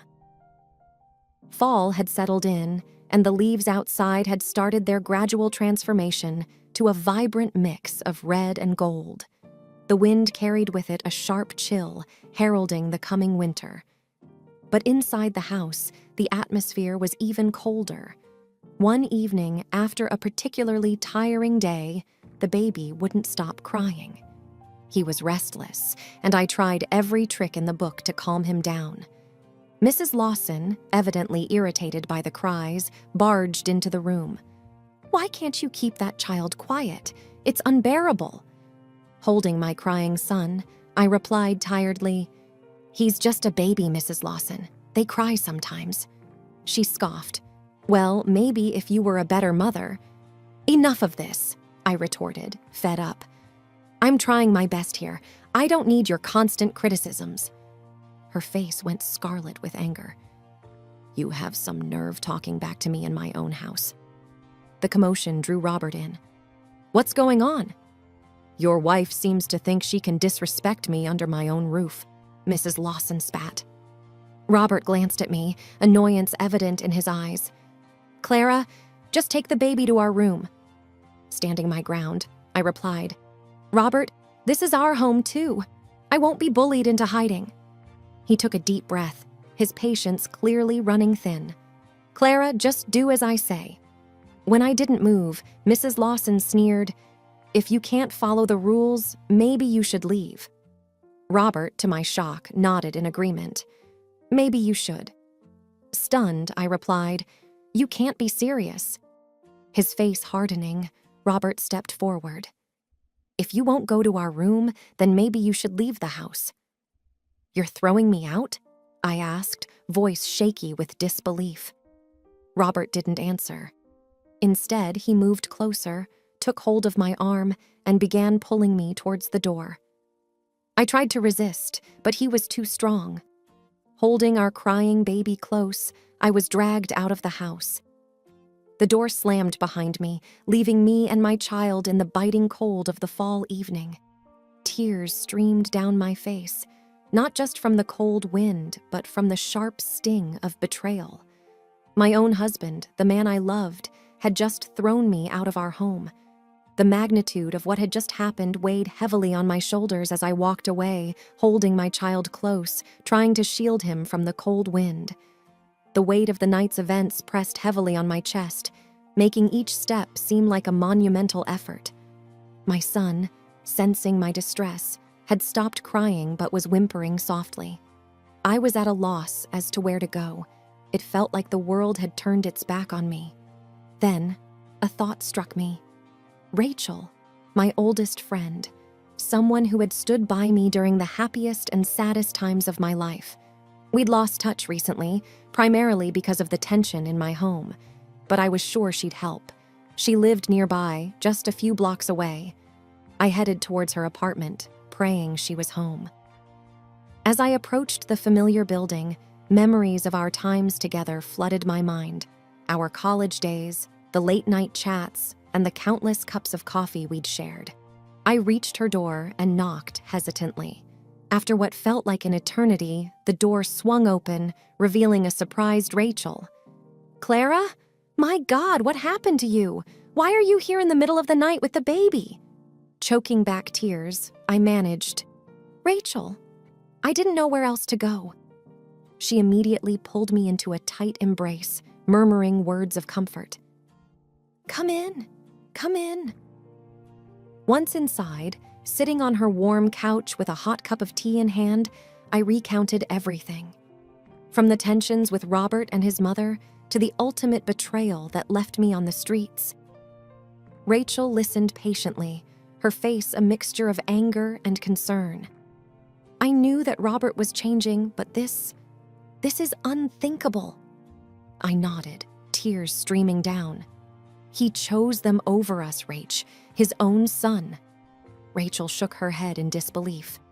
I can't believe Mrs. Lawson would do something like this, but we'll figure something out, okay? I just don't get it. Why the sudden animosity? Why the doubt over our son? Rachel sighed. People change, Clara. Sometimes not for the better. But you've got your son and friends who care about you. We'll get through this together. Feeling a little calmer, I asked, "What do I do now, Rach?" She thought for a moment. "First, let's get you both settled for the night. Tomorrow, we'll think of the next steps. Maybe talk to a lawyer?" Nodding, I replied, "I never thought I'd need one against my own husband." Rachel gave a sad smile. "Life throws curveballs, Clara. But remember, you're strong, and you're not alone." Feeling a weight lift off my shoulders, I hugged Rachel tight. "Thank you." The night was spent in Rachel's guest room. Though I barely got a wink of sleep, having her by my side made me feel a bit safer, a little less lost. The road ahead was uncertain, but with friends like Rachel, I knew I could face whatever lay in store. The morning after the eviction felt surreal. Waking up in Rachel's apartment, the events of the previous night played back in my mind, and a sinking feeling settled in my chest. After a silent breakfast, Rachel, with her unwavering determination, declared, "We're going to get answers today." "You mean about Robert's sudden change and Mrs. Lawson's animosity?" I asked.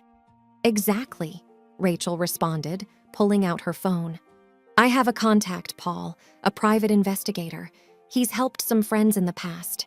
Maybe he can help us understand what's really going on." With that, Rachel dialed a number. "Paul? Hey, it's Rachel. I've got a situation here. Yes, I'll text you the details." Turning to me, she added, "He's good, Clara. We'll know what's happening soon." The days that followed were a whirlwind. Paul discreetly began his investigation, tailing Robert and Mrs. Lawson. Each evening, he'd provide Rachel and me with updates. It wasn't long before Paul unearthed shocking revelations. "I've been following Robert, and it appears he's seeing someone else," he said one evening, handing over a few photographs. My heart sank as I looked at the pictures of Robert and an unfamiliar woman, laughing, dining, and even shopping together. Rachel, anger evident in her voice, asked, "Do you have any idea who she is?" Paul nodded. "Her name's Angela, works in a law firm downtown, but that's not all. I've got audio recordings of Mrs. Lawson that you might find interesting." He played back a conversation where Mrs. Lawson discussed her elaborate plan to have me thrown out so that Robert could gain access to my inheritance. Her voice, dripping with greed, sent chills down my spine. "Once Clara's out of the picture, Robert can divorce her. With a good lawyer, he can claim a good portion of her inheritance for emotional distress or some such nonsense. Angela's firm will handle it. Our boy deserves that money more than she does." I sat in stunned silence. It all made a cruel kind of sense now. Robert's doubts about our son's paternity, the constant harassment, it was all part of a twisted scheme. Rachel, seething with anger, declared, "We're taking this to the police, and you're getting a lawyer, Clara. We'll fight them." Paul nodded. "I've got more recordings and photos. It's concrete evidence." While the truth was a bitter pill to swallow, knowing it gave me a renewed sense of purpose. No longer would I be the victim. With evidence in hand and Rachel by my side, I was ready to confront Robert and Mrs. Lawson and reclaim not just my inheritance, but my dignity and peace of mind. The chapter of betrayal in my life was about to be closed, and I was determined to ensure justice was served. With the evidence in hand and my resolve firm, it was time to confront my soon-to-be ex-husband and his conniving mother. I decided to go to their house, the house I once called home. Rachel insisted on accompanying me, a pillar of strength and support. As we approached the house, my heart raced, but not from fear. It was anger, determination, and the desire to close this traumatic chapter in my life.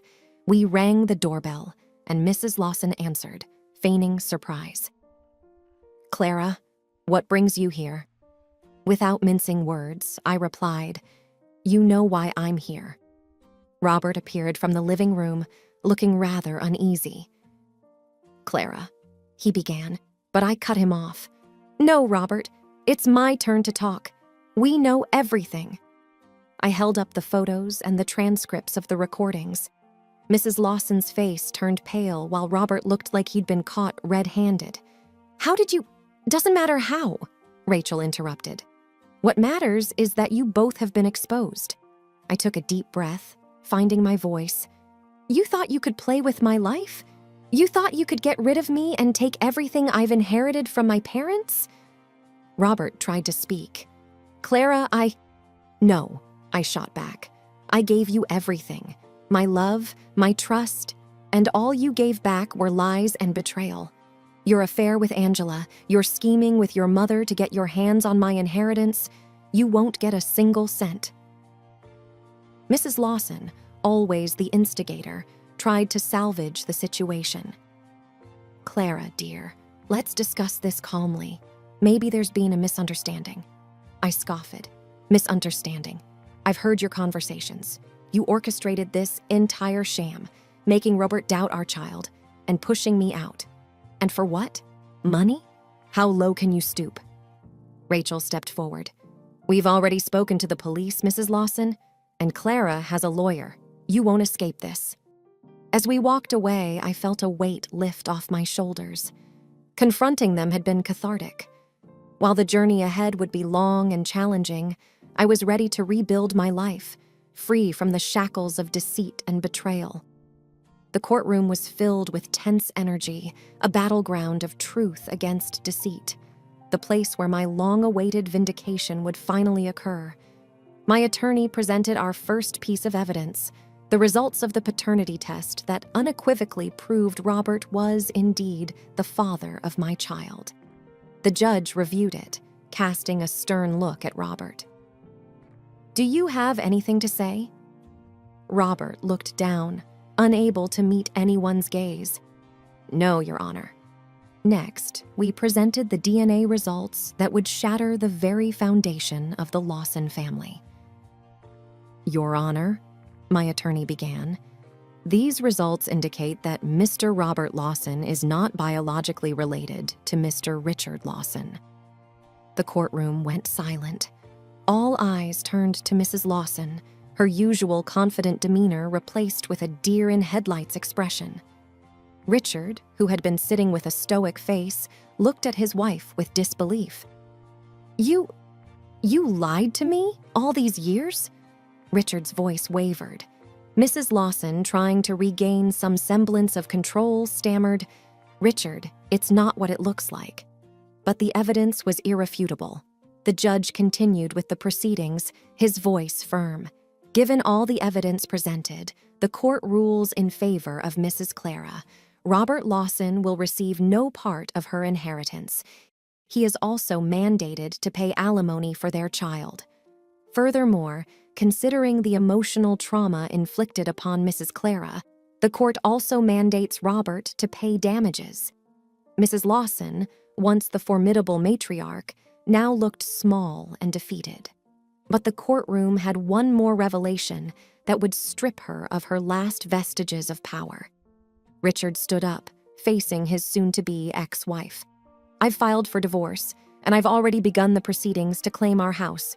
You won't see a single penny from our joint assets." She was speechless, her empire and decades of manipulation crumbling around her. Walking out of the courtroom, the sunlight seemed brighter, the world fuller. Rachel hugged me tightly. "You did it, Clara. Justice is served." I took a deep breath, feeling the weight lift off my shoulders. It's over. Finally. And as I moved forward, with my son in my arms, I knew I was walking towards a better, brighter future.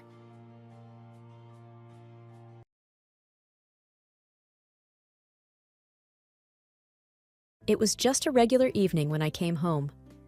The weight of the long day at work was still fresh, and my tired feet could feel every step as I climbed up to our small apartment on the 3rd floor. The familiar scent of our home greeted me, and for a moment, I hoped for a quiet evening. But that hope was quickly shattered. As soon as I opened the door, I found Mark, my husband, lounging on the old brown couch. He had the remote in one hand and a half-empty beer in the other. The television was blaring some show or another, but Mark's focus shifted to me as soon as I stepped in. "Betty," he started, not even greeting me, "I want a pie tonight." I blinked in surprise. "Mark, I just got back from work, and I'm really tired. Can we have it tomorrow instead?" He didn't look happy. "You're home now, aren't you? So make a pie. It's not that hard." I sighed. I remember my mother always said to be understanding and accommodating. But sometimes it felt like it was always me doing the accommodating. Nevertheless, I headed to the kitchen, deciding that making a pie might be the quicker route to peace. The apartment wasn't big, just a single bedroom, a living area combined with a dining space, and a small kitchen. I quickly gathered the ingredients, hoping to finish the pie as soon as possible. As I was rolling out the dough, Mark strolled into the kitchen. "Make sure it's apple, and none of that store-bought crust stuff." I nodded, not trusting myself to speak.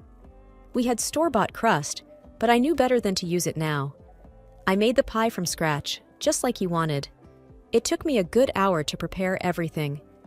The aroma of the baking pie filled the apartment, and for a moment, everything felt cozy and right. I dared to hope that maybe, just maybe, this pie could be the start of a pleasant evening. But when the timer went off and I took the pie out, letting it cool on the counter, my hopes were dashed again. Mark was back in the kitchen, barely waiting for the pie to cool down before taking a big slice. After a few bites, his face contorted in displeasure. Without a word, he picked up the plate and threw the pie slice onto the floor, where it landed with a sad splat. "That was terrible," he spat out. I was stunned. All my efforts, all the care I put into that pie, and this was the reaction I got. Tears filled my eyes, but I tried to hold them back. "What was wrong with it?" I managed to ask. "Everything," he replied curtly. "You should know better." I didn't know what to say. I felt so small, so insignificant. The shattered pie on the floor seemed like a reflection of our relationship, broken and messy. Feeling defeated, I cleaned up the mess, the weight of years of unhappiness pressing down on me. It wasn't just about the pie, it was about everything. The lack of appreciation, the constant demands, the way Mark looked at me or didn't look at me. All of it. That night, I knew I needed a break. I couldn't stay in that apartment. I needed to be with someone who understood, someone who cared. That's why I turned to William, my brother. He had always been my rock. Grabbing my bag and leaving the mess behind, I decided to spend the night at his place. William's home was a cozy two-story building with a small garden in the front. I didn't even have to knock. He must have heard my car because he opened the door before I reached it, his face filled with concern. "Betty?" he started, pulling me into a comforting hug. "What happened?" Tears streamed down my face as I mumbled. "He threw the pie, Will. The pie I made after a long day at work. He just threw it on the floor." William led me inside, settling me on the soft couch in his living room.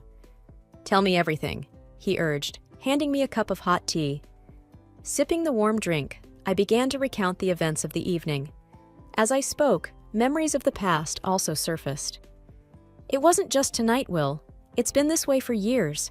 I always thought things would change, that he would change. Remember when we first met at Jenna's party? He was so charming then." William nodded. "I remember. But Betty, people can put on a facade for a while, but their true colors always come out." "You know," I continued, "when we first got married, everything was great. We'd go on dates, laugh, talk for hours. But as the years went by, he changed, or maybe I just saw the real him." William's face tightened. "He didn't start off this way?" I shook my head. "No, we'd have our disagreements, but it was never like this. Over the years, he just became more demanding, more critical. I don't know when I started feeling like I was walking on eggshells around him." William sighed deeply. "You know, Mom and Dad had their issues, but Dad never treated Mom this way." "I know," I replied, tears forming again. "I thought I could change him, make him see how hurtful he was being. But no matter what I did, it was never good enough." William looked at me seriously. "Betty, love doesn't work that way. You can't change someone who doesn't see a problem in their actions." I looked down, taking another sip of my tea. I remember when Mom and Dad would argue, but Dad would always apologize, always make up for it. Mark never does. There was a pause. Then William said, "Betty, you deserve better. Remember when we were kids? We promised each other we'd always be there. I'm here for you now.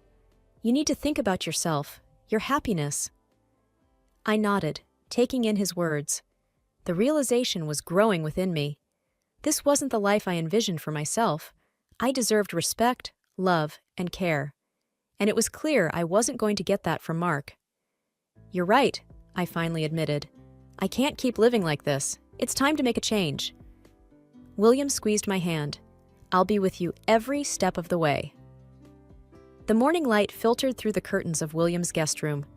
I stretched, feeling more rested than I had in a long time. The decision to divorce Mark had brought with it a mixture of relief and apprehension.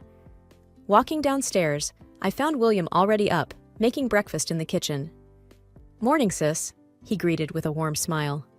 "Good morning," I replied, pulling up a chair at the dining table. He placed a plate of scrambled eggs and toast in front of me. "You need to eat. Big day today." I nodded, taking a bite. "I'm nervous, Will, but it's the right thing to do." He sat across from me, sipping his coffee. "It's never easy, but remember, you're doing this for yourself, and I'm right here with you." After breakfast, William drove me to the lawyer's office. As we parked, I took a deep breath, bracing myself for the steps ahead. Inside, we were greeted by Mrs. Harris, a stern-looking woman with sharp eyes. But as she spoke, her kindness shone through. "Betty, I understand this is a difficult time for you. My job is to guide you through the legal process and make sure your interests are protected," she said. "Thank you," I whispered, feeling grateful for her support. The meeting was long, filled with paperwork and legalities. Mrs. Harris explained everything patiently, ensuring I understood my rights and the process ahead. As the days turned into weeks, life became a whirlwind of appointments, meetings, and paperwork. Mark, to my surprise, remained silent throughout this time. He neither signed the divorce papers nor contested them. He simply seemed to have disappeared. This silence was unsettling. One evening, while sitting with William in his living room, I expressed my concerns. "It's strange, Will. Mark hasn't reacted at all. No calls, no messages, nothing. It's like he's vanished." William looked thoughtful. "It is odd, especially given how he was earlier, but maybe he realized his mistakes and wants to move on." "I hope so," I sighed, though a nagging doubt lingered. Life continued its pace. I started looking for a new place to live. I wanted a fresh start, a home where I could rebuild my life without the shadows of the past. After a few weeks of searching, I found a beautiful house. It was spacious, with large windows letting in plenty of light, a stark contrast to the dim apartment I had shared with Mark. I felt a connection the moment I stepped in. This was my new beginning. William was ecstatic when he saw the place. "It's perfect for you, Betty, a place to call your own." As we toured the house, I shared my plans with him. "I want to paint the walls light blue, maybe have some plants by the windows." He chuckled. "Always the planner. It sounds wonderful." Moving in was a joyous occasion. With the help of William and a few friends, the house quickly started to feel like a home. Every evening, after work, I'd return to my sanctuary, relishing the peace it brought. However, that peace was short-lived. One fateful evening, as I returned home, I found the front door ajar. A chill ran down my spine. Pushing the door open, I stepped in cautiously. The sight that greeted me was unexpected and alarming. There, in the living room, sat Mark.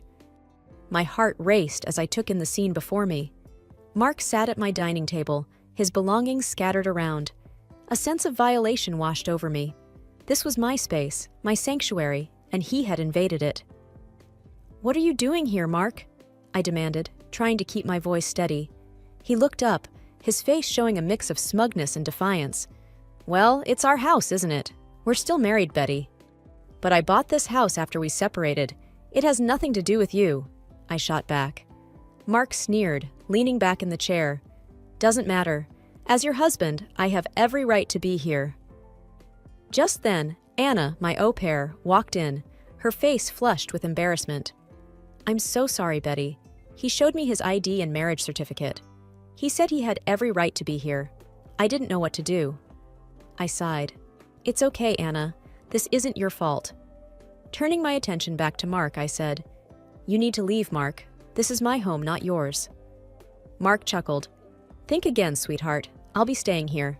And if you try to kick me out, I'll make sure to claim half of everything in our divorce." The audacity of his claim left me reeling. I felt trapped, cornered in my own home. But I couldn't let him see my fear. I needed to be strong. "Fine," I said, trying to sound calm. "Stay tonight. But tomorrow, I'm getting a lawyer, and we'll see who has the right to be here." Mark smirked. "Bring it on. I'm not going anywhere." Feeling defeated, I retreated to my bedroom, locking the door behind me. I needed to think, to come up with a plan. Grabbing my phone, I called William. "Will," I said, tears forming. "He's here, at the house. He says he has a right to it." William's voice was filled with anger and concern. "Stay calm, Betty. I'm on my way. We'll sort this out." Hanging up, I tried to calm my racing heart. Mark's sudden reappearance and bold claims had taken me by surprise. But with William by my side, I felt a glimmer of hope. Within minutes, William arrived. I heard the two of them talking in hushed tones downstairs. The tension in the air was palpable. After what felt like an eternity, William came up to my room. "Betty," he began, his face serious, "there's something you need to know. When we bought this house, I made sure it was in my name. I had a feeling Mark might pull something like this. Legally, he has no claim to this property." A wave of relief washed over me. "Thank you, Will. I don't know what I would do without you." He hugged me. "We're family. We look out for each other." The next morning, armed with the property papers and William's unwavering support, I confronted Mark. Seeing the documents, he realized he had no ground to stand on. His smugness from the night before had disappeared. "This isn't over, Betty," he hissed as he left. Days turned into weeks. With every passing day, the intrusion by Mark felt more like a distant memory. but the threat he posed remained. William and I, however, weren't about to sit idly by. One evening, as we sat in the living room, William looked at me with a seriousness I had seldom seen. "Betty, I've been thinking. We need to be prepared for any moves Mark might make. He's unpredictable." I nodded. "I've been feeling the same. But what can we do?" William paused, taking a deep breath. "I've hired a private detective. I wanted to know what Mark's been up to since the two of you separated." I looked at him in shock. "A private detective? Is that necessary?" William sighed. "I just have this gut feeling. I want to make sure we have all our bases covered." I understood William's concerns.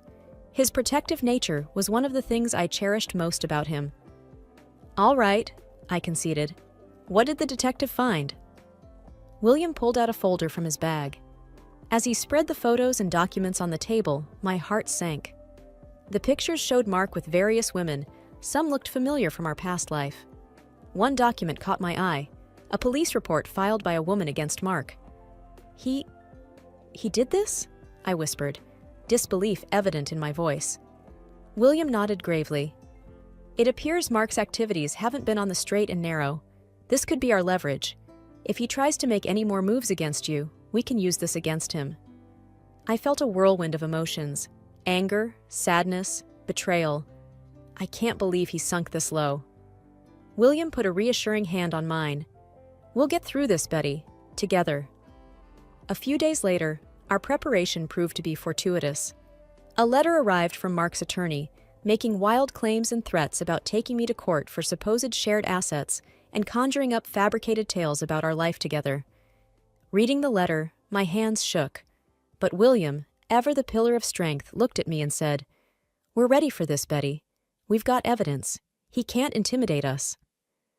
With William's support, we met with Mrs. Harris again.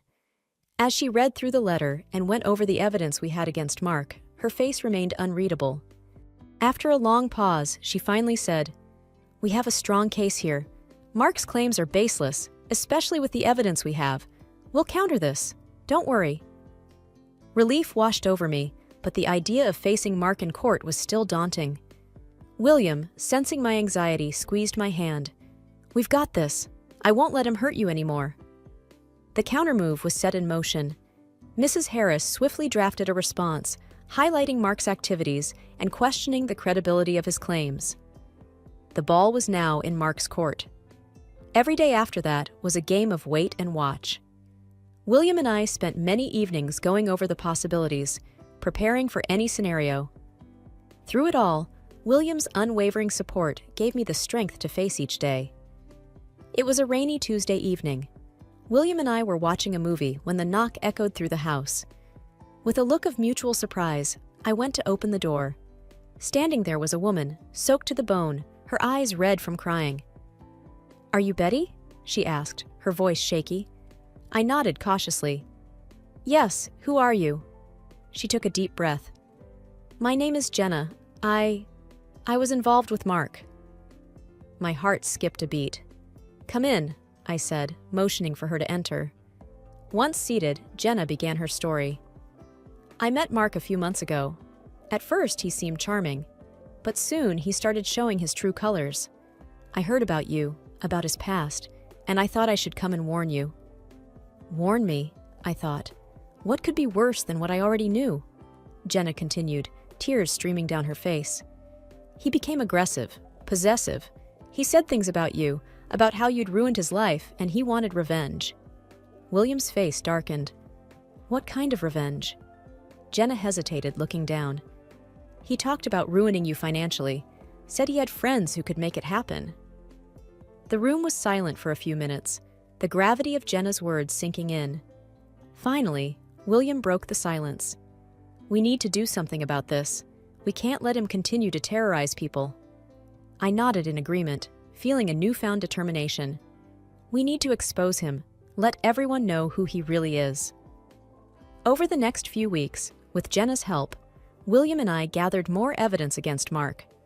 From his financial misdeeds to his numerous affairs, the depth of his deceit became apparent. It wasn't just me he had hurt. There were others, just like Jenna. With everything we had, William suggested we go to the police. It's time he faces the consequences of his actions. Walking into the police station, I felt a mix of fear and hope. Would they believe us? Would they take action? Detective Rogers was assigned to our case. As we laid out our evidence, he listened intently, occasionally asking questions. Finally, after what felt like hours, he spoke. "This is substantial evidence. We'll investigate further, but from what you've shown, it's clear that Mark has been involved in illegal activities." The next few days were a blur. The police acted swiftly, arresting Mark on multiple charges. The news spread, and soon, the monster I had once called my husband was unmasked to the world. Months passed after the revelation. With Mark behind bars, I should have felt safer. And while there was certainly a sense of relief, there was also the constant fear of what Mark's friends might do, those he had often bragged about, who he said would always have his back. One day, as I was returning from work, I noticed something odd. My mail was scattered all over the porch, and the front door looked like someone tried to tamper with it. Panic surged. Could this be one of Mark's allies? I immediately called William. "Will, I think someone tried to break in." "Stay calm," he replied, his voice firm. "I'll be right over." I waited inside my car until William arrived. Surveying the scene, he confirmed my suspicions. "It looks like an attempted break-in. We need to beef up your security." Over the next few days, William and I worked on improving the safety of the house, installing security cameras and an advanced alarm system. One evening, as we were testing the systems, the alarm suddenly blared. Rushing to the monitor, we saw a man skulking around the property. But before he could make any moves, the local police, alerted by the security company, arrived and apprehended him. I felt a rush of gratitude towards William. His foresight had prevented another potential disaster. The next day, Detective Rogers called. "Betty, we've got the intruder in custody. He claims he was sent by Mark, but we're still confirming the details." This confirmed my worst fears. Mark was still trying to control and hurt me, even from jail. Days later, I got a call from Jenna. "Betty, there's something you should know." She hesitated before speaking. "Mark's been reaching out to people from prison. He's been trying to spread lies about you." I gritted my teeth. "Thank you, Jenna. He won't get away with this." That evening, William had an idea. "Betty, we need to turn the tables. We've got evidence, Jenna's testimony, and a lot more. Let's go public." The next week, with the help of William's contacts, we scheduled a press conference. The media turnout was massive, with numerous reporters eager to hear my side of the story. As I stepped up to the podium, my heart pounded. "Hello, everyone. Today, I want to share my story, not just to expose Mark's cruelty, but to give hope to all those who've been in abusive relationships." I detailed everything, from our first meeting to the pie incident, to Jenna's revelations and the attempted break-in. As I spoke, the room was silent, every eye focused on me. When I finished, the questions began. "Do you believe Mark is still a threat?" I replied confidently. "Yes, but I won't let him or anyone else intimidate me any longer." Another reporter asked, "How do you feel about him now?" I paused for a moment. I pity him. For someone to have so much hate, he must be truly miserable. After the press conference, the support was overwhelming. Messages poured in from all over, many from women sharing their own experiences. It was clear that by speaking out, I had ignited a movement. That evening, as I sat with William, I felt a weight lift off my shoulders. "Thank you, Will. Today, I took back my power." William smiled warmly. "You always had it, Betty. You just needed a little push." The next morning, William dropped by. "Got some news," he said, a glint in his eyes. "Remember the intruder?" I nodded, recalling the fear of that night. How could I forget? "Well," he began, "the court has sentenced him, and with all the evidence stacked against him, he'll be locked up for a long time." Relief washed over me. "That's good to hear." "And there's more," he continued. "Mark's been transferred to a high-security prison. With his recent antics and connections, he won't be coming out anytime soon." I hugged William tightly. "Thank you for everything, for being there when I felt alone." William smiled. Family sticks together. Weeks turned into months, and life started to regain its rhythm. I reconnected with friends, started a support group for victims of abuse, and even began dating again. On my birthday, I held a small get-together. As I looked around at the faces, William, Jenna, my new friends, and old ones, I realized how far I had come. The wounds of the past were healing, replaced by the joy of new memories. Late into the night, as everyone left, William sat down next to me. "You've done well, Betty." I looked at him, tears glistening. "With a little help from my friends." He chuckled. "Always."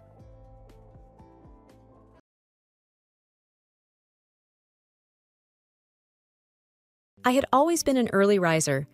By the time 7:30 a.m. hit, I was usually up, mentally preparing myself for the day. But that day, just as I was getting up, my phone rang. It wasn't the usual work-related call, or even one from a friend.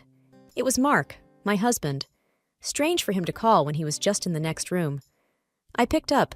"Hello?" "Jessica, you need to move your stuff out of your room," he stated, without any warmth or greeting. Confused, I sat up straighter in bed. "Why would I do that? It's my room. Sarah needs it." His voice was firm, almost as if this wasn't up for discussion. I frowned. Sarah was Mark's niece, a 25-year-old who had lived a life of ease and reliance on others. She hadn't worked a day in her life, instead choosing to take from her grandparents and anyone else willing to give, including Mark. In her eyes, I was just the stupid auntie, a term she often used behind my back, though sometimes bold enough to use in front of me when she wanted to belittle me. However, to demand my room, this was a new low, even for her. "Why does Sarah need my room?" I tried to keep my voice steady, but it trembled with a mix of anger and disbelief. "She's moving in, and she wants that room," Mark replied, his tone dismissive. "But that's where all my things are. Where am I supposed to go?" I could feel the sting of tears, but I held them back. "Just find another room or put them in storage. I don't know, figure it out." I was in shock. After everything I had done for this family, this is how he treated me? Our marriage wasn't perfect. In fact, we had been sleeping in separate rooms for a while now. But to be told to vacate my own space in my own home for a girl who had shown me nothing but disrespect was a new low. I took a deep breath. "Mark, I am not moving my things. That's final." There was a pause. "We'll see about that." And with that, he hung up. The conversation left me rattled. I sat there for a few moments, trying to process what just happened. Our relationship had its issues, yes, but this blatant disregard for me, for our life together, was something I had never expected. And as the weight of the situation settled in, I knew one thing for sure. I couldn't let this stand. Whatever game Mark and Sarah were playing, I had to be ready for it. This was my home, my space, and I wasn't going to be pushed around any longer. I walked through the front door after a grueling day at work, hoping for a moment of peace. But instead, I found Mark and Sarah sitting in the living room, their faces grim. It was clear that my refusal to give up my room had set things into motion. Sarah looked me up and down with a smirk, her arrogance palpable. "So, I heard you don't want to give up your room," she said, her voice dripping with mock surprise. "That's right," I responded, my tone firm. "I live here, Sarah. That room is mine." Mark interjected, trying to play peacemaker. "Jessica, can't you just move your stuff to the guest room?" "Why should I? Why does she get my room?" I replied, looking from him to Sarah, who sat smugly, enjoying every moment of my discomfort. "Because she's family and she needs it," Mark answered, a hint of irritation creeping into his voice. "I'm your wife, Mark, or have you forgotten that? I'm family too," I snapped back. Sarah laughed, her voice high-pitched and mocking. "Come on, Auntie Jessica, it's just a room. You can't be that attached to it." I took a deep breath, trying to keep my composure. "It's not about the room, Sarah. It's about respect. You can't just come in and demand things as if you own the place." She rolled her eyes. "You're making a big deal out of nothing. All you have to do is move your stuff. Is that so hard?" "Enough," Mark intervened, raising his hand as if to silence us. "Jessica, just move your stuff. This isn't worth the fight." I stared at him in disbelief. He was my husband. He should have been on my side. Instead, he was siding with a niece who had repeatedly shown disdain for both him and me. I felt betrayed. "Mark, I won't be bullied into giving up my space. Not by you, not by her," I said, pointing at Sarah. "This is our home, and I deserve to be treated with respect." Sarah laughed again. "Respect? From what I've seen, you don't deserve any." I was taken aback by her audacity. How had this young girl become so emboldened to disrespect me in my own home? "Sarah, you might think you can walk over everyone, but not me. I won't be pushed around," I said, with as much dignity as I could muster. Mark sighed, rubbing his temples as if the weight of the world was on his shoulders. "This is getting us nowhere. Just move your stuff, Jessica." I shook my head. "No, I won't." The atmosphere in the room grew tense. The three of us locked in a standoff, each waiting for the other to blink. The only sound was the ticking of the clock on the wall. Finally, Sarah stood up, her face red with anger. "Fine, keep your stupid room, but this isn't over." And with that, she stormed out, leaving me and Mark in an uncomfortable silence. I could tell this was only the beginning of our troubles. The next morning, as I prepared my morning coffee, my phone buzzed with a notification. A text message from an unknown number. I opened it, curious. "You should have given me that room. You'll regret crossing me."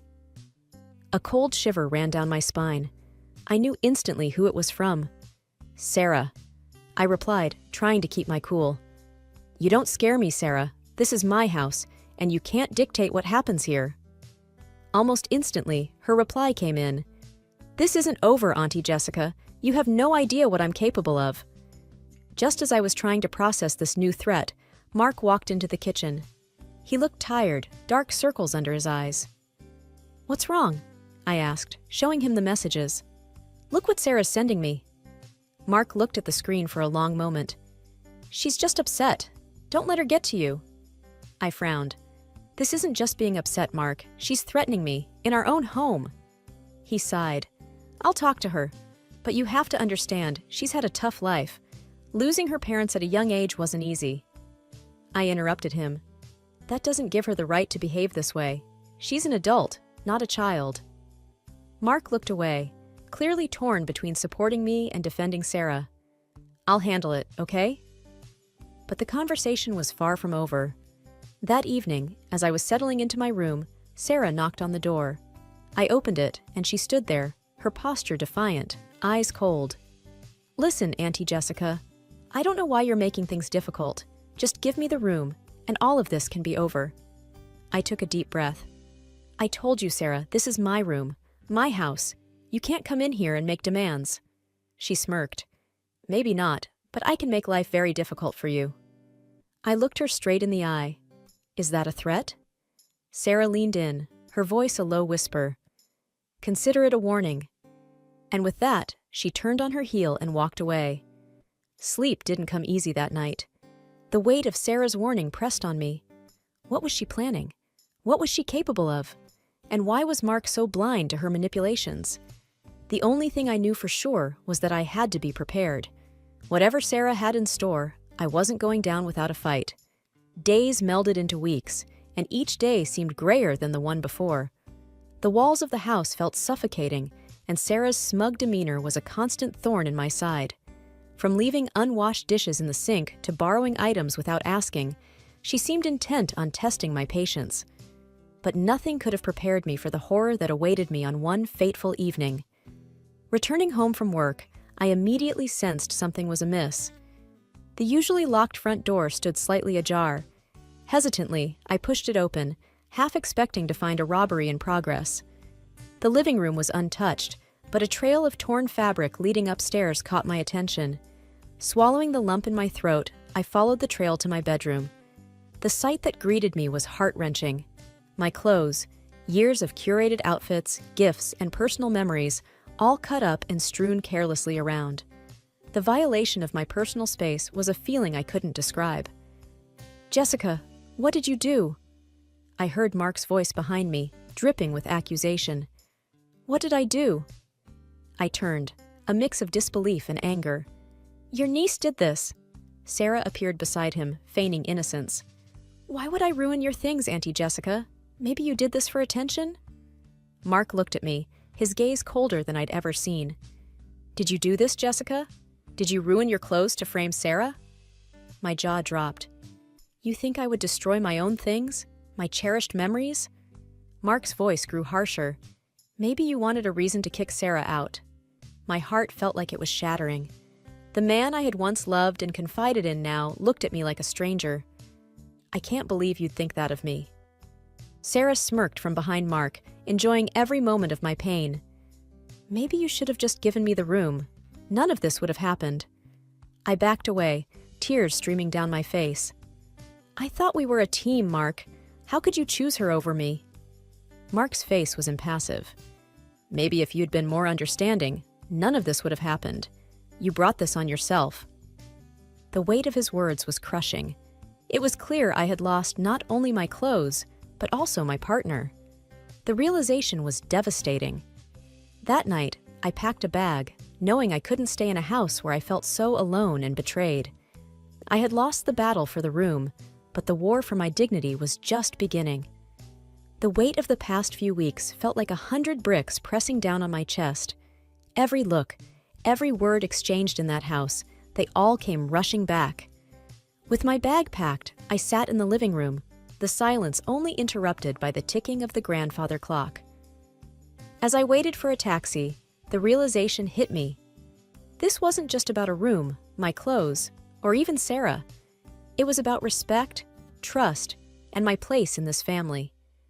My phone buzzed, a call from Lisa, my best friend. Hey, Jess, she said, her voice filled with concern. I heard what happened. Are you okay? I don't know, I replied, trying to keep my voice steady. I feel so lost, Lisa. I never thought Mark would turn on me like this. Lisa sighed. Sometimes, people show their true colors when faced with difficult situations. Maybe this was a wake-up call. You're right, I murmured. But what am I going to do now?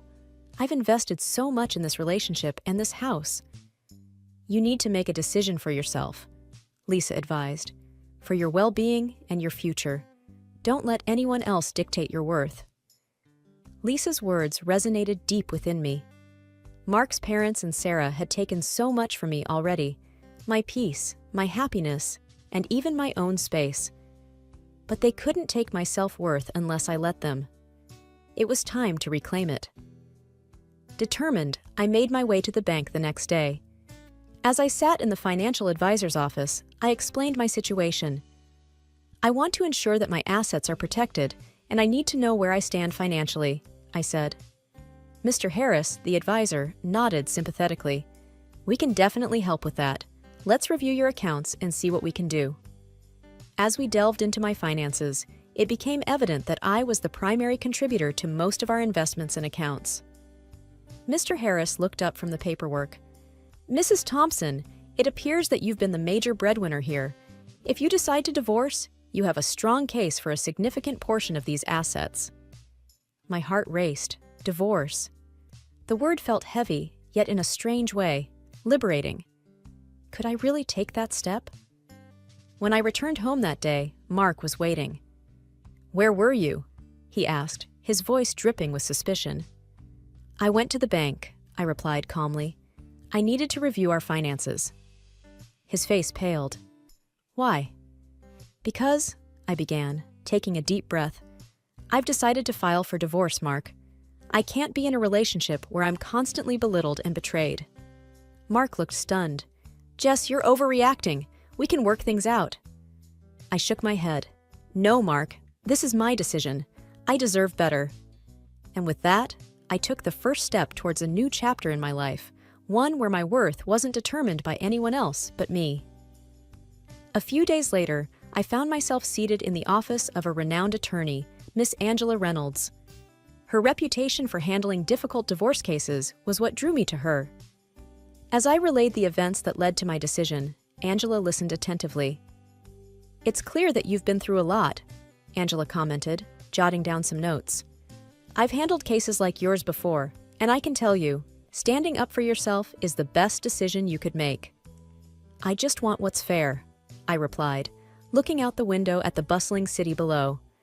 I've supported Mark and his family for so long. It's time for me to protect what's mine. Angela nodded. You have a strong case, Jessica, especially given that you've been the primary contributor to your shared assets. I hesitated, then added, There's something else. I suspect Mark has been unfaithful. Angela looked up, her gaze sharp. Do you have any proof? A private investigator, I began, taking out a folder with photos and notes. I hired 1 month ago. The evidence is clear. Angela skimmed through the documents, her expression growing more serious with each page. This changes things considerably. With evidence of infidelity, the court is likely to view the case in your favor. Relief washed over me, but there was a gnawing feeling at the pit of my stomach. I had to confront Mark with the truth. That evening, I returned home to find Mark in the living room, surrounded by old photo albums. Memories of better times. Jessica, he began, his voice shaky, I've been thinking, maybe we can work things out? I placed the folder on the coffee table, the photos facing up. Mark's face drained of color as he recognized the woman in the photos. You've been cheating on me, I said calmly, my voice devoid of emotion. Mark's eyes darted between the photos and me. Jessica, it's not what it looks like. Save it, I cut him off. I've known for months, Mark. I just wanted to see if you'd ever come clean. His shoulders slumped in defeat. Why didn't you confront me sooner? I hoped you'd change, I replied. But instead, you chose Sarah over me. You let her destroy our home, our trust. Tears streamed down Mark's face. I'm so sorry, Jessica. I never meant to hurt you. I shook my head. Sorry doesn't change what you did, Mark. It's over. And just like that, the weight that had been pressing on my chest lifted. It was a painful revelation, but one that set me on a path to reclaiming my life. In the weeks that followed, the legal process was a whirlwind. I felt like a regular at Angela's office, diving deep into the finances and property that Mark and I shared. Mark's actions not only severed our emotional connection, but also jeopardized our shared assets.